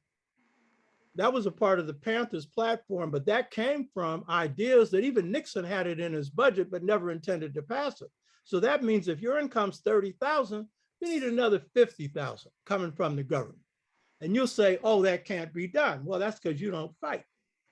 Because if you fight, you know it could be done because the corporations are taking everything. That defense budget is nearly $800 billion right now. Damn screwdriver is costing $1,000 or whatever. You know what I mean? And where's it going? Nowhere except the pockets of the rich. So that's a fight you have to wage. You know what I mean? And instead of this Obamacare, which was better than nothing, you need real medical care for people. And people need retirement benefits. They used to have it. You know? So those are all things you have to fight for. When you get that, that's not revolution. That's just reform. But that will enable people to live in a city and not be homeless or to have a job and you're homeless. I care about poor people more than anything. Poor Black people and then poor people. That's my main concern. You know what I mean? And so there's a lot that can be done around that. It's a fight. It's a hell of a fight. And redevelopment and gentrification is one of the hardest ones to win, but you can win it. Ashe. Thank you, brother. Thank you. Appreciate it, Doctor. Right, Brother John, go ahead. First of all, let me just say, man, I am just totally blown away by the amount of information you hold, store within your head and just spit it out. You know, I'm just blown away by that. But my question, I don't really have a question. I have a request, actually, on a more personal level. How would you, and I know you're online and you don't have a whole lot of time, but if you can just give me one of them nuggets of wisdom. I'm newly awakened. And so this, like 3 years, I'm 68 years old, 3 years into this thing, just a wealth of information that's just coming, and and I'm going through the anger and I'm realizing this and I'm realizing that, and I want to do this, and I hear you talking, community involvement, so on. What word of counsel could you offer me in helping me to process this awakening, this new understanding that 65 years, I was just your average Negro. I was then raised in Oakland. I didn't know you existed, man. I'm just you right across the bay. So much that I missed. And so now at this stage of my life, trying to process all this information, man, it can be overwhelming. And you feel like, man, you feel what I'm saying? Yeah. First of all, I would suggest you watch my show, the Dr. Oba Tashaka show. I try. DROBATSHAKA show. And then the first thing that comes up will say that, click into it, you'll see it. And so there's a lot of stuff that will help you in terms of this journey.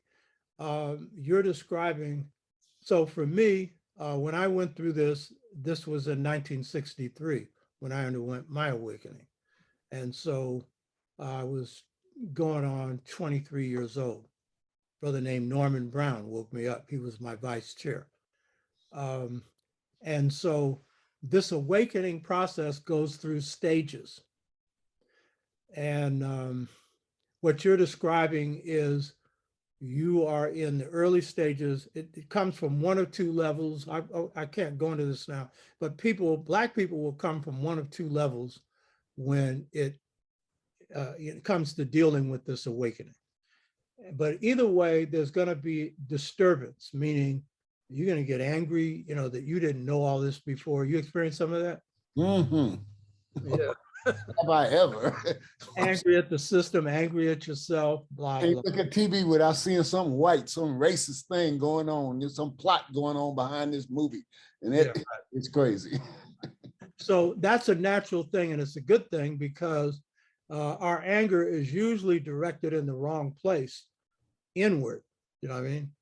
And stress levels and all the rest of this stuff. So the fact that you're experiencing that's healthy because being oppressed, you're supposed to be angry. I mean, that's the first stage of it in any awakening process. Now, what's key is to understand the stages of awakening, and to as you're feeding yourself, start with the basics. So if you contact me, I'll send you an introductory reading list. But there are basics that you should start with. Most people, when they're undergoing awakening, like me, my first thing was the first book I read. It happened to be Lost Cities of Africa by Basil Davidson. That happened to be my first book. Wow. This was a little heavy for me. This was a little heavy for me. Yeah. And I underlined it. It goes back to 63. You know what I mean? But the key point is the ideal way to do it is sequentially in terms of reading, is to start with the basics. I'll give you one clue. Start with J.A. Rogers. Read his stuff. Foundation stuff. Because whether it's World's Great Men of Color that introduces you to the achievements of African people, it's brief, it's very brief, but it's really introducing you to civilizations. Or From Superman to Man, that one is giving you a basic description of racism. So start with the basics. If you look at Malcolm and his awakening, that was part of what triggered his stuff. And most of that stuff was brought to him by his family in prison. One of the books I've written, my first one, is The Political Legacy of Malcolm X. And Malcolm was my first master. No, my second master. Garvey was the first. So what I'd say is, while it's a lot you think you have to digest, start with the basic stuff and contact me. Brother Imhotep can give you my email address and stuff. And I'll send you a reading list, you know, a basic reading list. You can start with the basic stuff first, you know.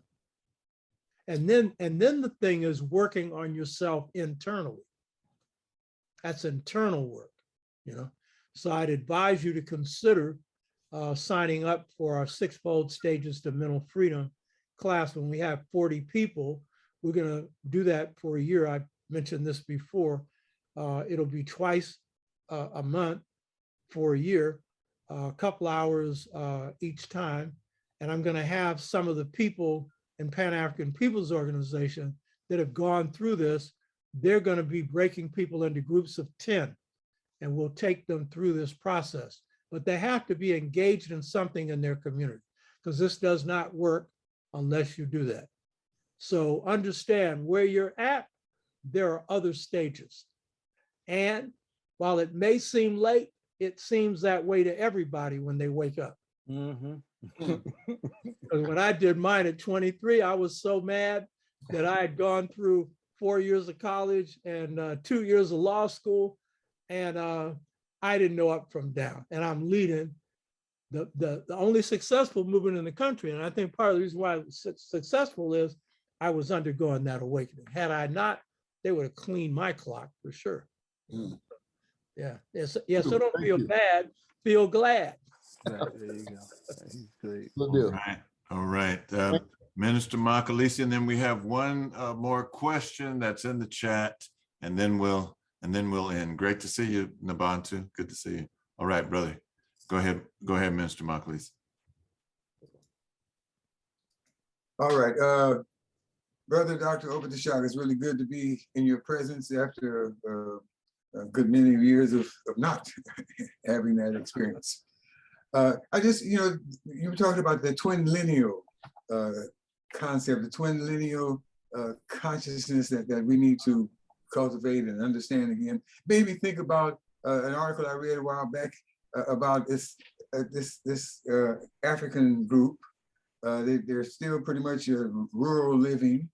And they were saying something about these fathers in this group. I think it's the C.O.R.E people. I'm not real sure. I remember exactly who they are. But the fathers, this article is saying they're probably the most effective fathers in the world.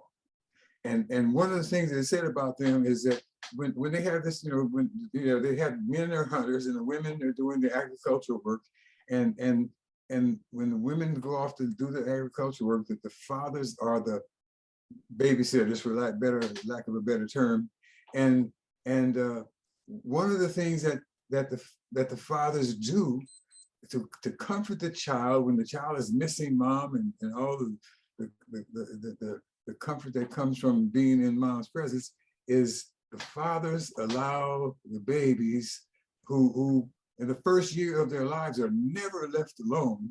The fathers allow the babies to suckle on their nipples. And they're not getting the nutrition that they get from moms, but there's that relationship that's established and strengthened. And we're talking about what's happened with our families, down to 29% of two parents in the family. So whether we get to babies suckling the father's nipples, but there's something about that dynamic that we need to understand and get ourselves back up to 75, 80, 90, 100% of men, women, fathers and mothers that are together in the family that are leading and guiding the children.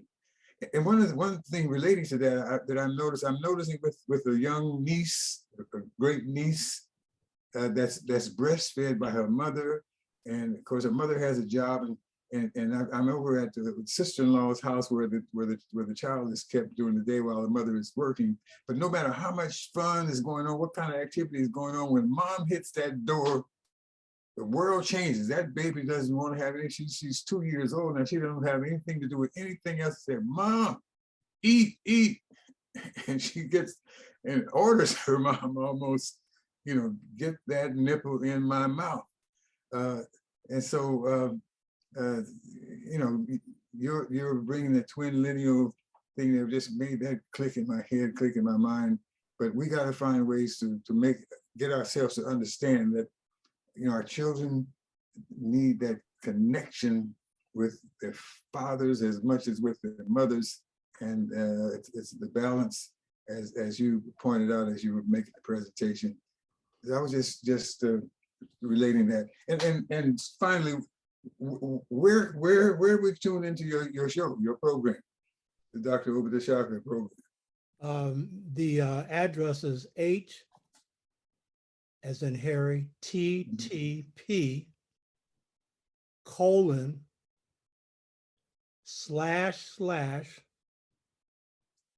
B as in boy, IT .ly /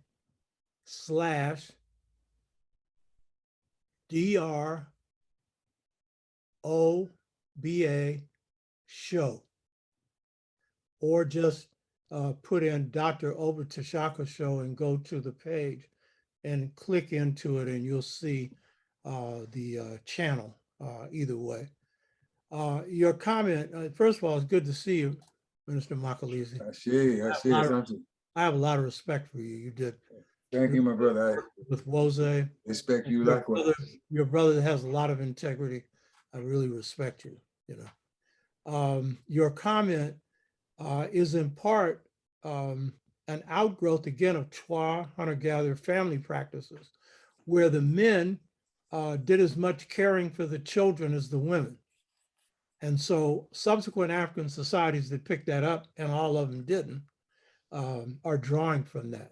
And so they were nurturers, they would carry the children and everything else. So that's where that comes from. Kindness is like the core of African culture. It's the core of New African culture. And one of the greatest erosions is some of the meanness that has come in, because if people get attached to material things and get oriented towards violence and stuff like that, and some of that kindness gets eroded. But that is at the core of that, so yeah, that's an important point. All right. And then I kind of in the chat, whoops, hold on just a second. I kind of put this question in the chat, and this is the last question. What do you believe the millennials and the Generation Zs can do to move our people forward? What's the Generation Z? Is that the current generation? Go ahead, Ikana. Why don't you, are you still there? Go ahead and address that. I would think so. I would think so, Dr. Tashaka. Yeah, well, Yeah. yeah, okay, current generation. Yeah, so what I'd say is that there's a real hunger among younger Blacks for an exchange, for interaction with conscious Africans in the United States. There's a real desire for that. And what you're seeing on the internet is a lot of that popping up. And so there's a very high regard for a growing number of young Blacks towards Blacks who are conscious, Africans who are conscious. And we're being given the reverence of a John Henry Clark. That's the way they're viewing it. And the reason I'm doing the show is to reach younger people. And the age group I'm reaching is 30 on up. And I usually know, well, first of all, when you get people who subscribe, and by the way, if you go to the show, subscribe, you can tell. There's usually pictures of them, but they'll usually refer to you as "thank you, elder." You know that's somebody younger, you know what I mean? So there's a desire for that. And then it's a global desire, because what I'm trying to do is reach a global audience. So we're drawing people from Africa, we're drawing people from the Caribbean, and we're drawing Blacks and some whites from Europe and some from Asia. By the way, one of our biggest viewing audiences is India. So, but the main viewing audience is Blacks from this country. So that's my main concern, is reaching them. That's why I'm doing it. If I had mainly 60 and 70 years old, I'd be tuning out, because I'm tired. I've never done the talking to the choir. I don't have any problem with people my age or slightly younger, you know, I don't have a problem with that. But if that's all I'm talking to, I'm talking to the choir. I got to be talking to younger people and then drawing them in and then getting their ideas. And some of them are volunteering their time. They call me twice a week. We have these intergenerational conversations. And sometimes they're pumping me and I have to tell them, go read the book. You got the book, you're asking me a question, it's in the book, read it. But they're also readers. And then you're finding out their background and everything else. So that's what we need. We need to be learning from the young people. One of the things I'm going to be doing on this show, the Dr. Tashaka show, is I've set up a thing called a leadership training academy called P.A.P.O House of Life, Amilcar Cabral, Ella Baker Leadership Institute. P.A.P.O was the highest university in ancient Kemet.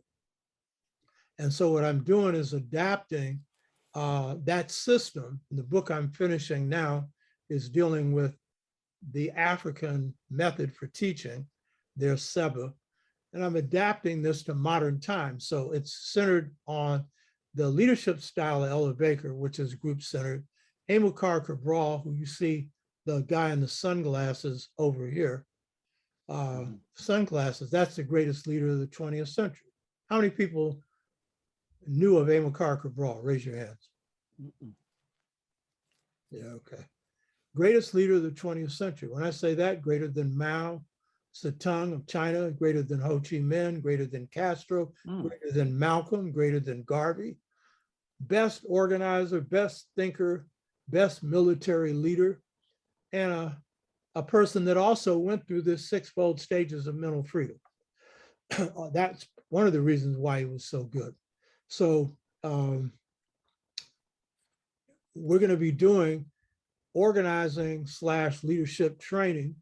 And one of the reasons I'm drawing from models like the Kansas City and others is using models to train people in how to rebuild their communities, and drawing on young people and older people who have been successfully organizing around the country. So that's also one of the purposes for this. You know. Well, we have really been fed. He mentioned earlier that some men are the best cooks, and we have been fed this evening. This is the first time we've ever gone over this long, but we just didn't want to end. Excellent, thought-provoking, revolutionary spirit, educational pedagogy. I mean, the adjectives, I could just go on and on. Thank you, Seba. Thank you, Dr. Oba Tashaka, for giving us the information. And yes, subscribe to his YouTube channel. You can just go to YouTube and type in his name and then hit the subscribe button. And he's on YouTube and other places other than his channel as well. I want to thank everyone for coming and staying and being a part of this. This is historic to me. This is historic. I'm glad to see so many of my old friends and my fellows my fellows and sistren, Idrin and sistren, as the Rastas would say, in the struggle. Give thanks.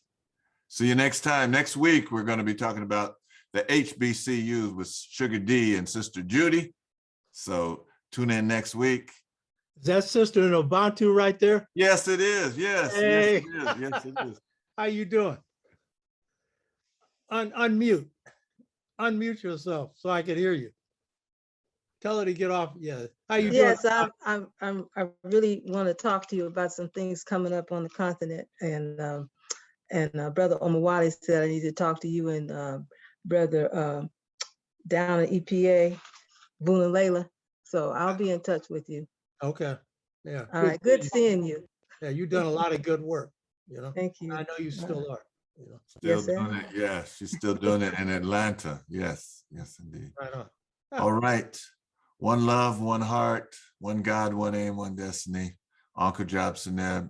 Thank you again, Dr. Oba Tashaka. Really made. Keep up the good work. You really made our day. You really made our day. Thank you. Thank you, brother. All right. Okay. Right on. Right on. And Sister Afua there. Okay. That woman's everywhere. Yeah, that's Sister Afua. I'm walking somewhere there. Got to be ready to listen to you. Wherever you are. Okay. And Imhotep, don't forget, I want you to send the copy of this to me. So I'm gonna put it on my show this Saturday. Okay, let me just tell you and everybody else, the person that edits this, she just lost her father. And she was living in she's living in Barbados, and she just headed back to Oakland. So I might not get it that soon. Here's the problem. Here's the problem. Okay. I'm not doing a show this Saturday if I don't do this, because it's too late for me to now prepare for a show. Okay. So what you need to do is call me and I can give you my computer person's name, and what he can do is transfer this file. Okay. All right. All right. All right. Because what I need to do is do it, because okay, man, I have time to do another show, and I don't want to have a missed show. Okay. All right. Well, I'll make sure that something happens, that you get it. Okay. So that email you sent me for the connection, does it have your phone number on it? No, I'll call you afterwards. Okay. I'll call you. All right. Good. Oh, you know what? I just see Bill just sent me an email, so we'll get it. We'll get it straight. We'll get it to you, man. We'll get it to you. All right. So call me, and then he's our technical person. So one of our technical, and then Jeff is here too. So all right, we'll get it to you as soon as we can, and make sure that you don't miss it. As soon as you can, which is today is Wednesday. Yeah. So Thursday sometime. So because you got to download this. Yeah. Yeah. So to download. Yeah. All right. Good. All right. Thanks. Live up. Okay. Hotep. Hotep. We We don't want to leave, huh? Don't want to leave. We don't want to leave. I don't either. But we gotta go. Live up. Bye-bye.